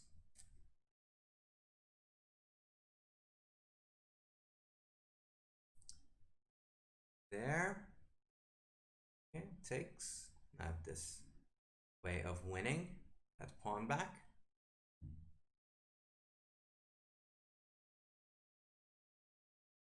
D6. That leads to a fairly evenish position. D4. Okay. Let's go Rook D8. Well, actually, I don't have to. Just can go King E7. D5, I don't have to react. Just drop back. There, A5, and I'm trying to gain some space on the other side. D5, not gonna react. Just not reacting.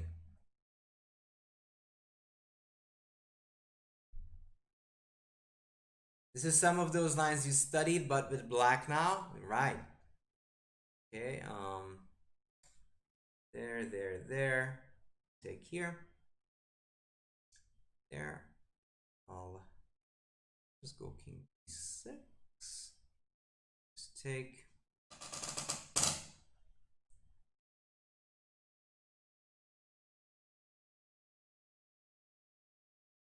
Let's take Rook D8. Press on D5. There. C6. C4. Okay. B5. I'm trying to undermine white's structure.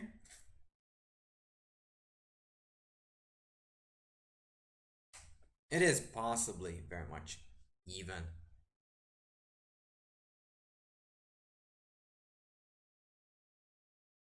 There's CD. I'm trying to eliminate this pawn.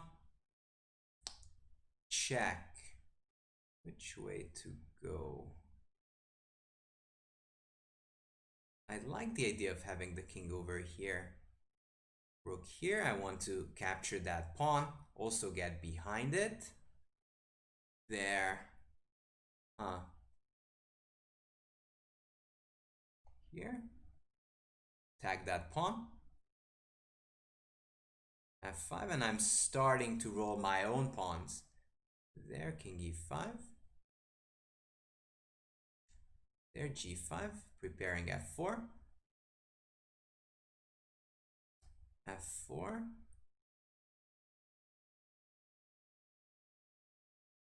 Takes King D4, King D4.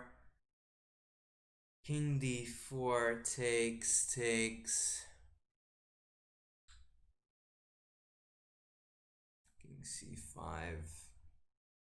It's probably a draw.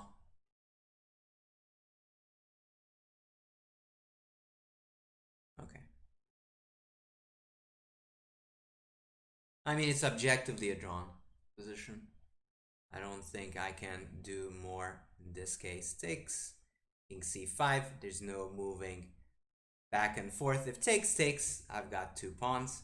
Actually, I don't think that was such a great choice. I can just go back here. G3.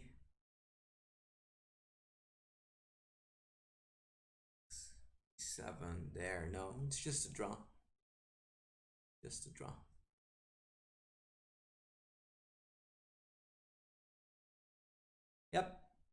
that was it. But that was well played by White. It was objectively drawn. So I think that is pretty good. Let's see.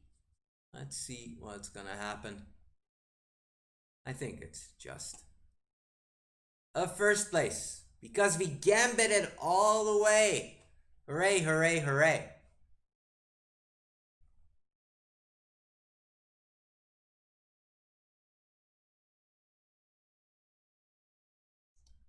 Okay, so which one should we start with?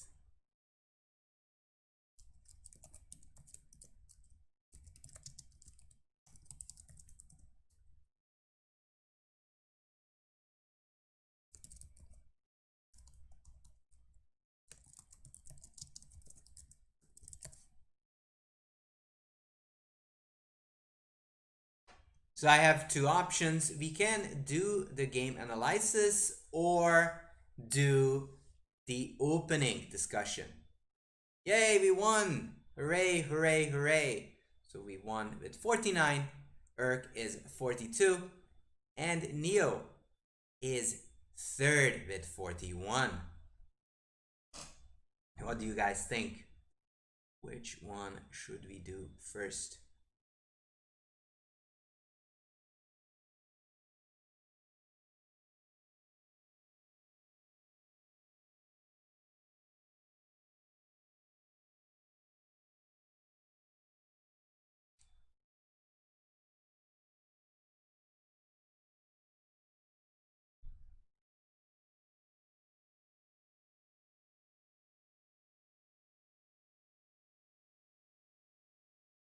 So I see Anoop saying openings.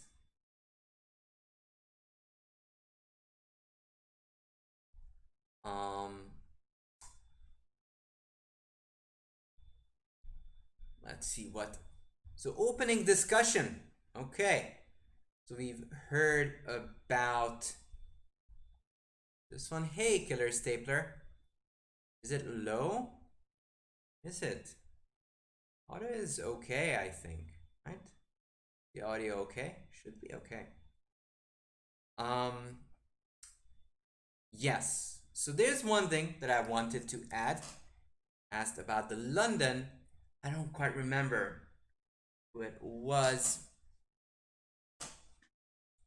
But this is the following that I wanted to add. I actually have a lecture how to play the London as a black.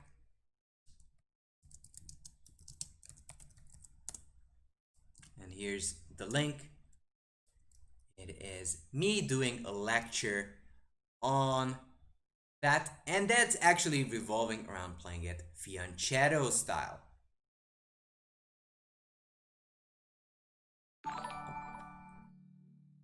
And I'm even going to show you that game that was featured there as well, because it is critical for your understanding. So we're going to get into that one. Study. Opening discussion. Okay. And here is the link. Create chapter. Chord noise recipe. Chapter. Okay, let's rotate el roteto. Actually, we're not going to rotate, which is in some respects surprising. You'd think that it is fine. You'd think that there shouldn't be a white solution to a problem that is blacks. I know, it's hard to wrap your head around that one, but it's true. So, in this game, you're going to learn how to play against the London. Now, the way you will play with the London or against the London is this: g6, bishop f4, bishop g7, e3, castles, knight d2, c5, c3, d6, queen b6, pressing on the b2 pawn. This is the play of the position. Now, picture this one. All right, I'm going to leave it here a little bit. Try picture this one, and then you'll see that the position that we're looking when you're watching the Korchnoi-Polugayevsky game is remarkably similar. If they take on c5, you have queen a5 to pin, so the knight can't defend. Let's make it red. You can't defend because of that. And there's no b4 because you just simply capture either on b4 or c5.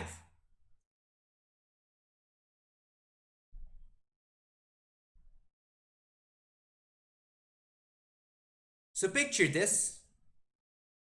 Picture this. And now we are going to see what happened in this game. So knight f3, g3, bishop g2, bishop f5. Similar.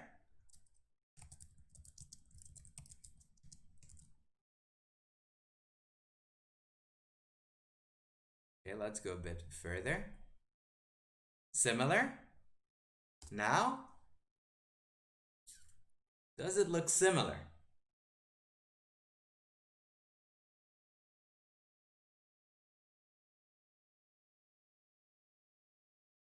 I want to see some nodding heads.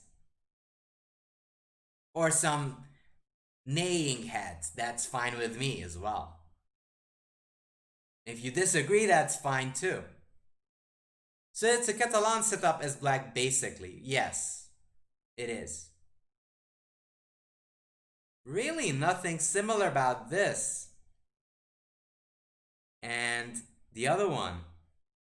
And this one. Just rotate it.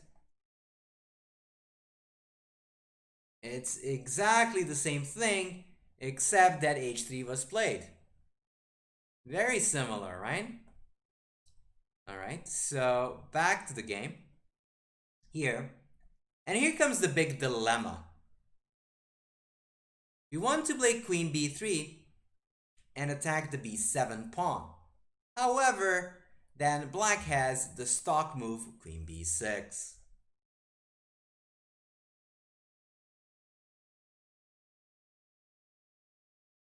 How can we stop that idea of queen b6 to make sure you can put pressure on b7? And this is critical, one of the most important moves you've got to learn. Also, a side note, this has been played with white as Carlsen. Yes, bishop e3. Very strong move. Taking away that square, and now queen b3 will be much more powerful. You might say that queen b3, yes, but the queen can go to queen c8 or queen c7 instead of b6, but ideally, opposing is the best move that you can play. Hey, Vishen.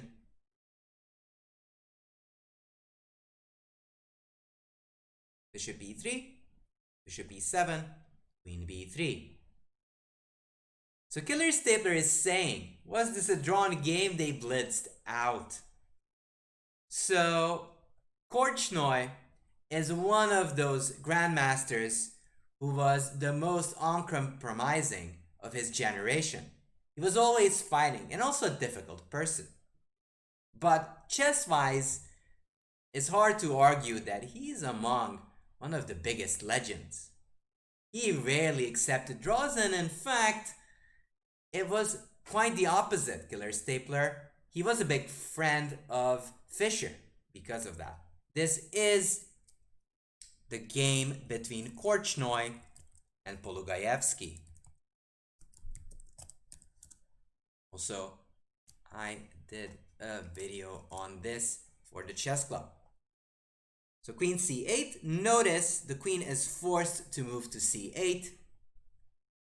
And that's some sort of a real solution, and not solution, really not the word that I'm looking for. it is quite an achievement for white. Now the second thing is that you want to deal with is how to use the fact that the queen is on c8. Knight g4s are usually dealt by bishop d2, and the knight is very awkward on g4. It really doesn't do much there. So let's keep it at queen c8 and think about how we can punish this queen move. By playing rook c1, but what's the point of rook c1?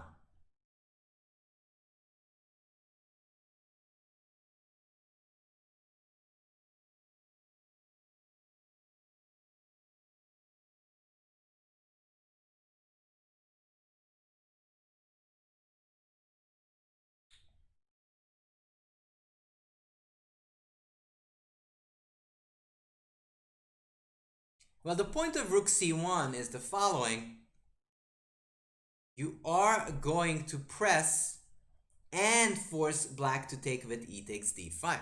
So first off, he develops, he connects those two rooks, even though even rook c1 would make sense here. Knight c3, rook c1, c takes d5. And this makes Korchnoi's plan very refined. No c takes d5 because knight d5 and your queen is in danger. So e takes d5 is forced. And that's a good thing. The position is asymmetrical and white can hope for an advantage. So one thing was already forced and one thing was already got rid of.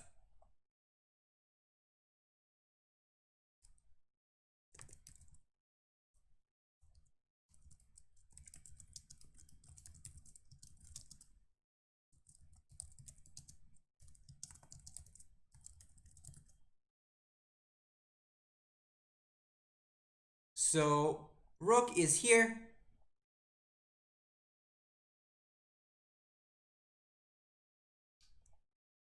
Here, there's lots of pressure, but it's very tough to get closer.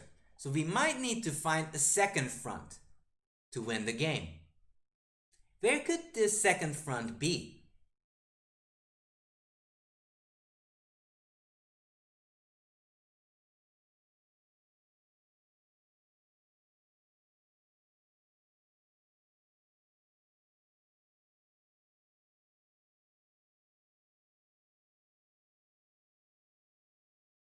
So can we break through on the queen side? We've got to answer that question, otherwise we can't continue.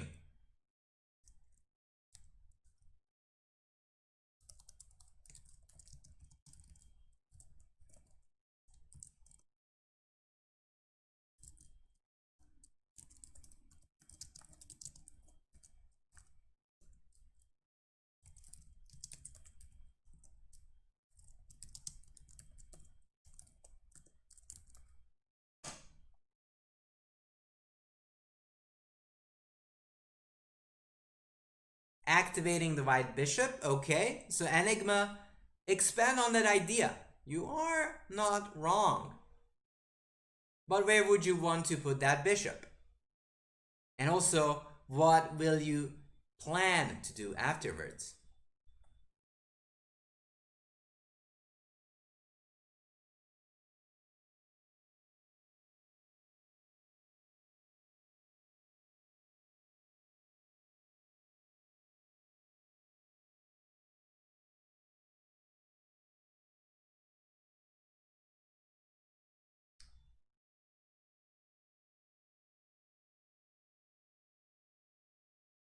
Yep, you can go d4 or f4.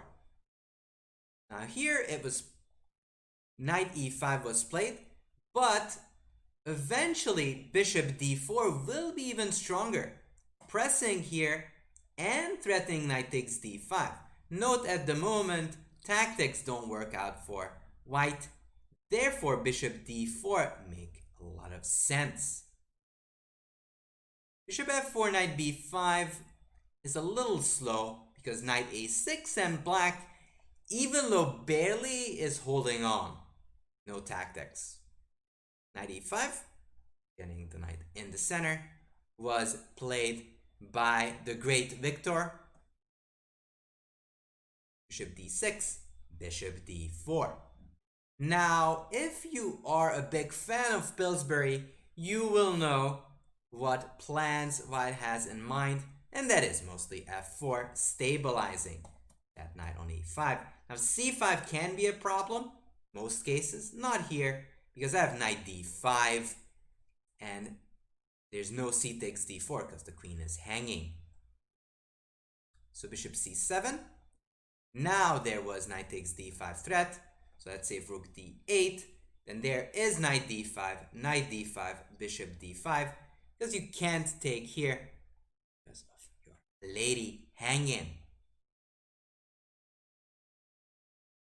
Bishop c7, e4. And that is actually a typical way of playing this game. You are combining your threats on the queen side with your threats on the king side. So he's trying to gain space on the king side while there's still a garage sale for Polugaevsky. DE, DE. Now DE is nice in some respects. So what are the positives and what are the negatives of taking on e4? Just a quick question. Let's try to realize if that takes was beneficial or if it wasn't entirely beneficial. What were the benefits of taking on e4 for Polugaevsky as black?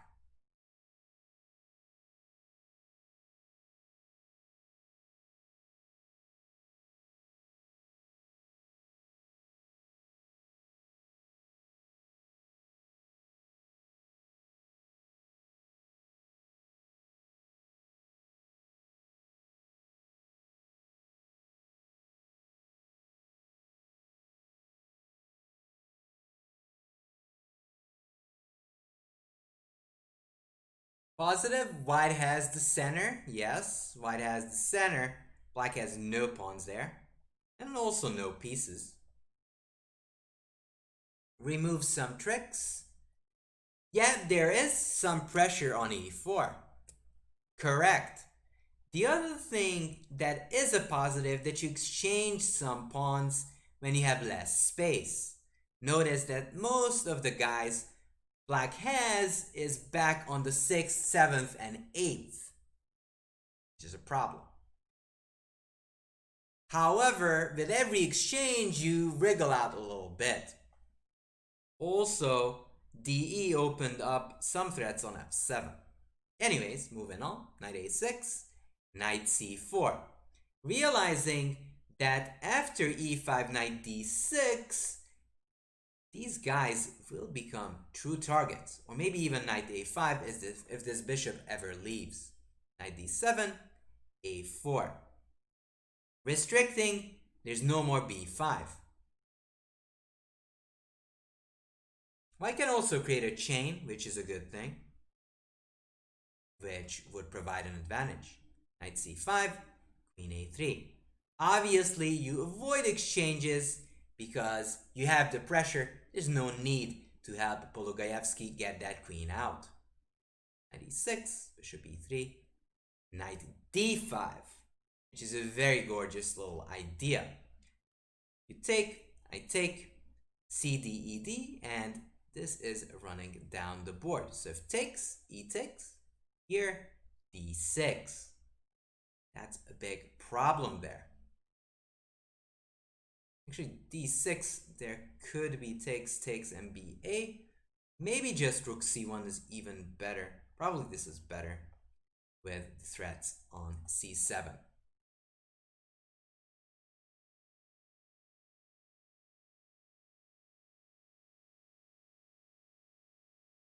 Talks a lot about his book. You mean Korchnoi, right?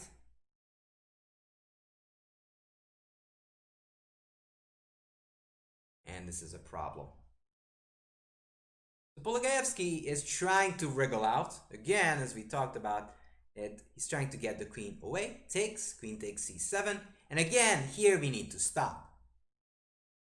Something has happened. White's got something that black doesn't have.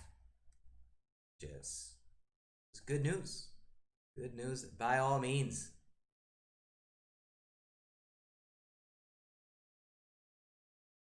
The bishop pair.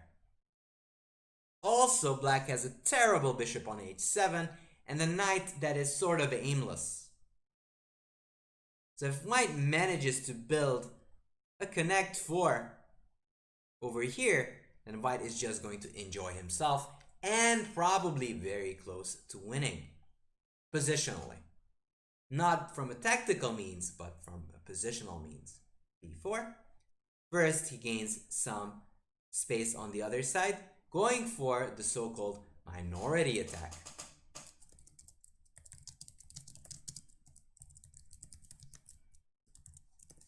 Which is famous. Even though you have less pawns, you play on that side because those are potential target pawns for your bishops. Queen e7, queen c3, rook d8, f4. And you can see that he's trying to play on both sides, pushing the opponent off the board. Zukin, thank you for following. f6, b5. Opening it up for those guys. Takes, rook d7, rook c8, takes, knight f8, queen c4. And again, you see, these guys are heavily discoordinated while these bishops are monstrous. And white is only a few moves away from launching the final attack. Takes, not scared of the endgame, takes the pawn, Fischer style. Now this is better because there's no b6. We would just capture it. So white is up a pawn plus the bishop pair. So this is basically over. Knight d4, bishop h3, king f2, king e3, check, rook d1, g5, bishop c5, takes, bishop g6, and resigns because after bishop f8, king here, check, here, check, here. This is going to win the whole house. And he decided to end all resistance. How does this relate to our topic of the London? It relates in many folds, mostly in the ways that if white plays d4, knight f6, knight f3, g6, here, e3, castles, knight d2, c5, here, h3, bishop e6, and voila, you are actually following the footsteps of Mr. Viktor Korchnoi. That is a way to respond to this opening called the London system. Now obviously there are many million ways, other ways of going about it, but this one is one of my favorites and the one that I think is fairly reputable. So again, this is from the game Korchnoi, Polugayevsky.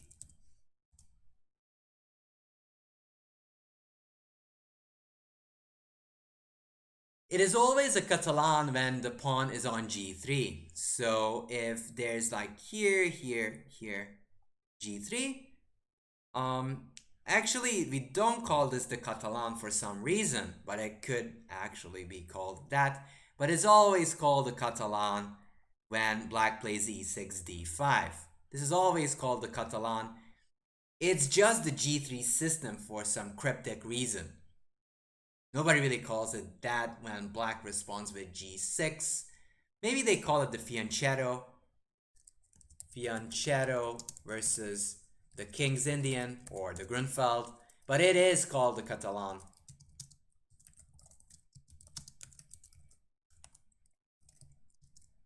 If black plays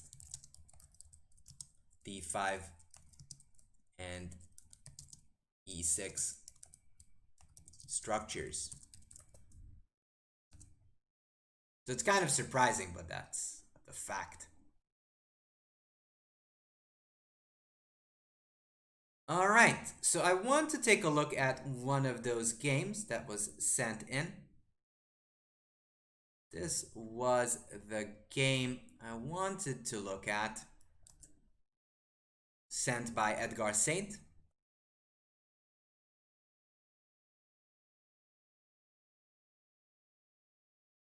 Let's add it over here.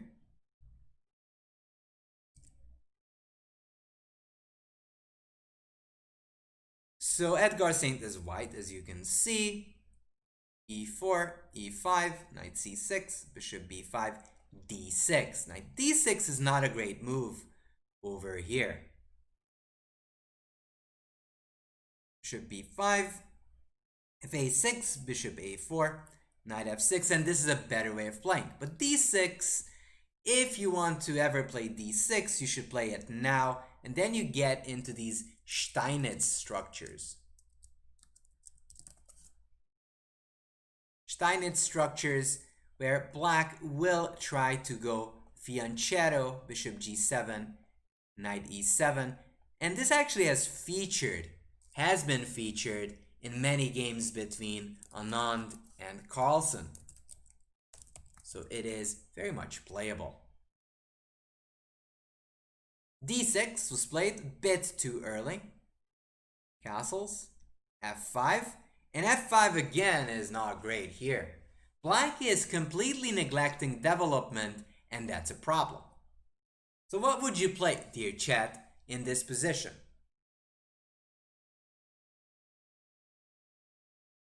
What would be your choice?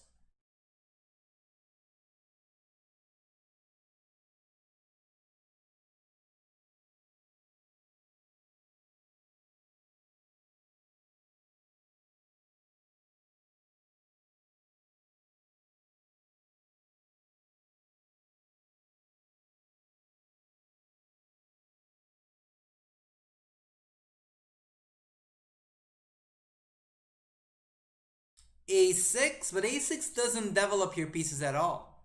It's black's turn, yes.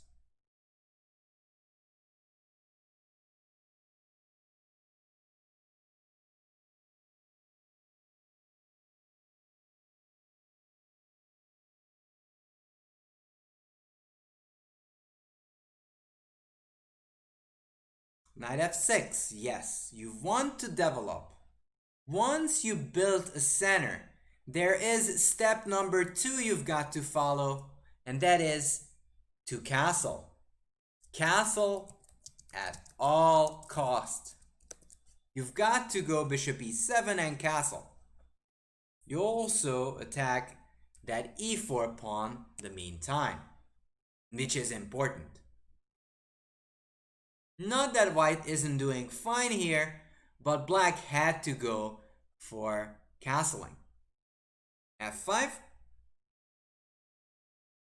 And here white played takes, rook e1, which I completely agree with and like.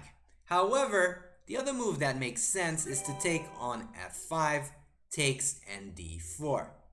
Why would e takes f5 and d4 be so good in this position? Nicola, thank you so much for subscribing with a tier 3 sub for 10 months. 10-month streak. We are just analyzing games of subscribers. We're kind of trying to figure out why this is so atrocious for black. Black has the bishop pair. You'd think it should be fine. But reality is, it ain't great.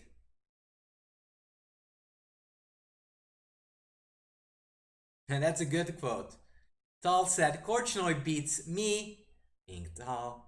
I beat Polugayevsky, Polugayevsky beats Karas, and Karas beats Korchnoi. Opens up the position, and the king is still in the middle, stuck. Now there's a famous quote that only I quote from Carlsen and nobody else does. If you have 2 moves to castling, you're fine. If 1 moves, obviously, you're fine. If it takes 1, 2, 3 moves to castle, you're in grave danger.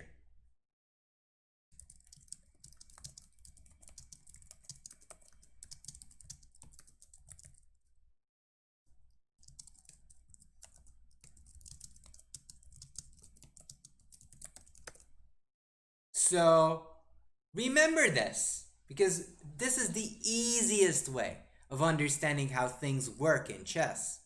How many moves does it take for your opponent to castle? 1, 2, okay, it's a normal position. 3 moves, haha, ha ha ha ha.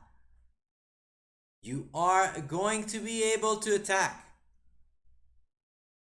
So probably e takes f5 was even better. Not that rook e1 is that bad. f4, inconsistent. Should have taken take knight f6. Why? Because black has to rush to develop, even if it kind of undermines his own or her own position.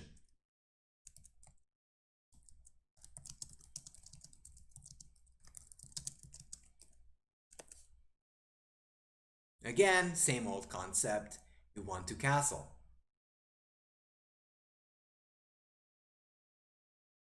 f4, d4, correct. White should open up the position.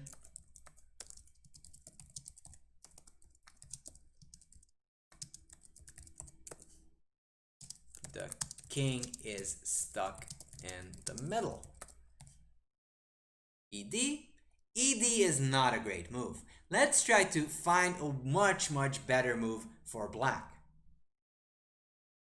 We're going to even rotate the board for this one. Let's flip the board. How can we hold the fort as black? Now, bad positions happen. We all know, we play chess. Things don't always work the way we want them to.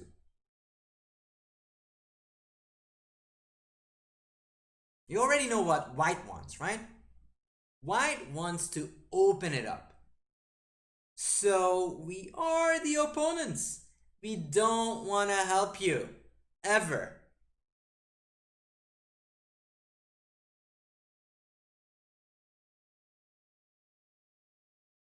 Bishop g4 is an idea. What else? I want a list of moves that could make sense. Bishop g4 makes sense. You want to pin. What else? I'll tell you what most of the title players do. They check if there's anything hanging. And there is. This guy on e5 is hanging. There's 2 attacking, only 1 defending. We might need a bit of support just to keep it flowing and keep it all together.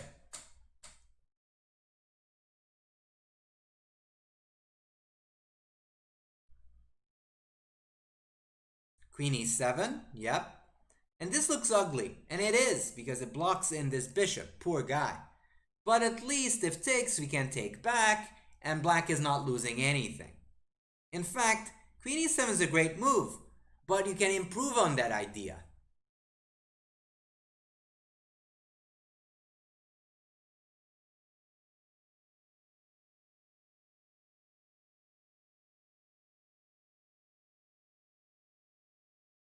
Queen f6, yes. Now Queen f6 is an improvement because it doesn't block in the f8 bishop, which is important information. Because if white just goes c3, you can go bishop e7, knight h6, which is ugly, but again, you are not lost. You haven't lost the pawn yet. That's why I don't like queen e7 that much, because the bishop would be stuck. Now e takes d4 was played, and we're going to rotate back because we're looking from the perspective of Edgar Saint. Takes c5, knight f5, I like that. g6, and white to move and win.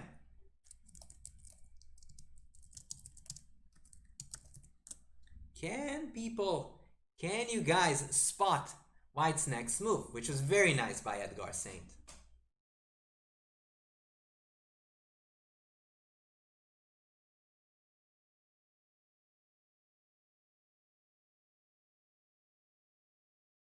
Yep, queen d5, hitting there, and the king is very lonely. Gf, queen takes, and the situation is so bad that if rook b8, white can even go e5, as e takes d6 check is just brutal. There's nobody there to defend the king, it's just collapsing.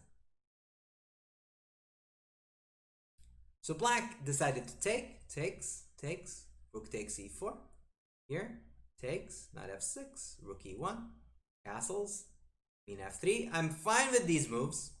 You want to make sure you're organized once you win some material.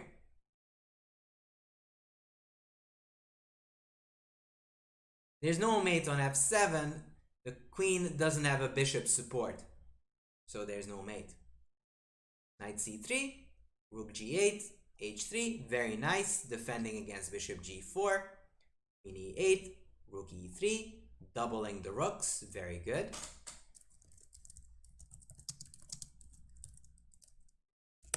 Which is nice. Queen f7, rook e1, bishop d8. And let's stop right here for a second. What should you never do when you have a stable position? Should you, in general, move pawns in front of your king? Never. And Edgar Saint did perfect chess so far. If would have moved the bishop away to g3, this is just easy victory.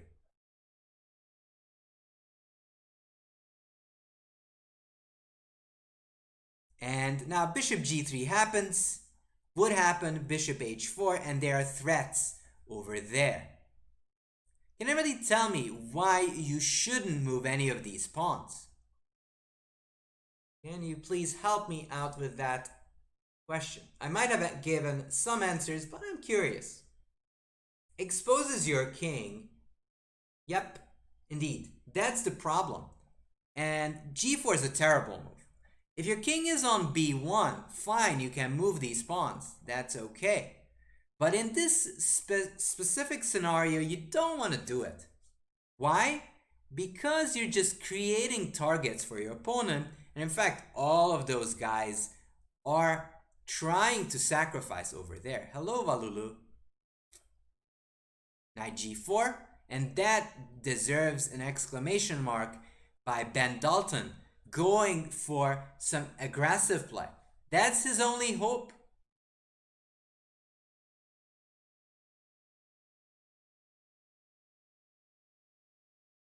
Yeah, the only ways to lose is if you lose something back or you expose your king. So don't expose your king. g4, takes, king f1, I like that move. Hiding, you don't always have to block. Bishop here, knight e2, rook e8 check, which is again a cute move, because if queen takes e8, queen g4, king g7, bishop g3. Now, you could have played bishop g3 immediately, by the way, as the bishops are great shields.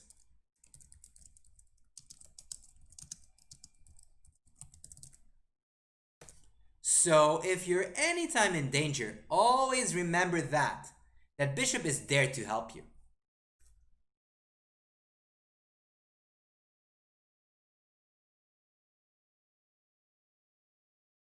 Okay. Bishop a6, here, check, bishop g3, not only defending from mates, again, never too late to lose a well-played game. You can end up in trouble. Big trouble if you are not careful. There. Bishop g3, queen h5, queen f8, check. Here, f4. Not quite a pawn mate, but still quite aesthetic. The king is stuck on g5. It's struggling, and it is quite difficult to move around in this specific case, which is a problem. After rook f4, as played in the game, queen takes f4 is checkmate. A decent game by Edgar Saint. I think it was well played. However, g4 does show one thing that has to be dealt with. You don't want to expose your king.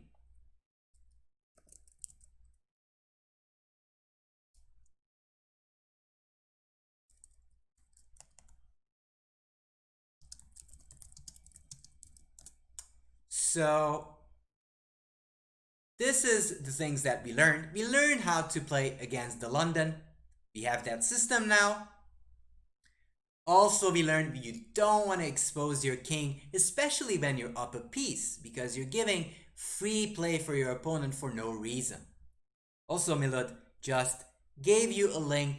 I did some fianchetto play, playing with g3s, and I really hope that will help you in your journey getting an opening as white and black. Alright, people, thank you so much for watching. Hope you had a fun time.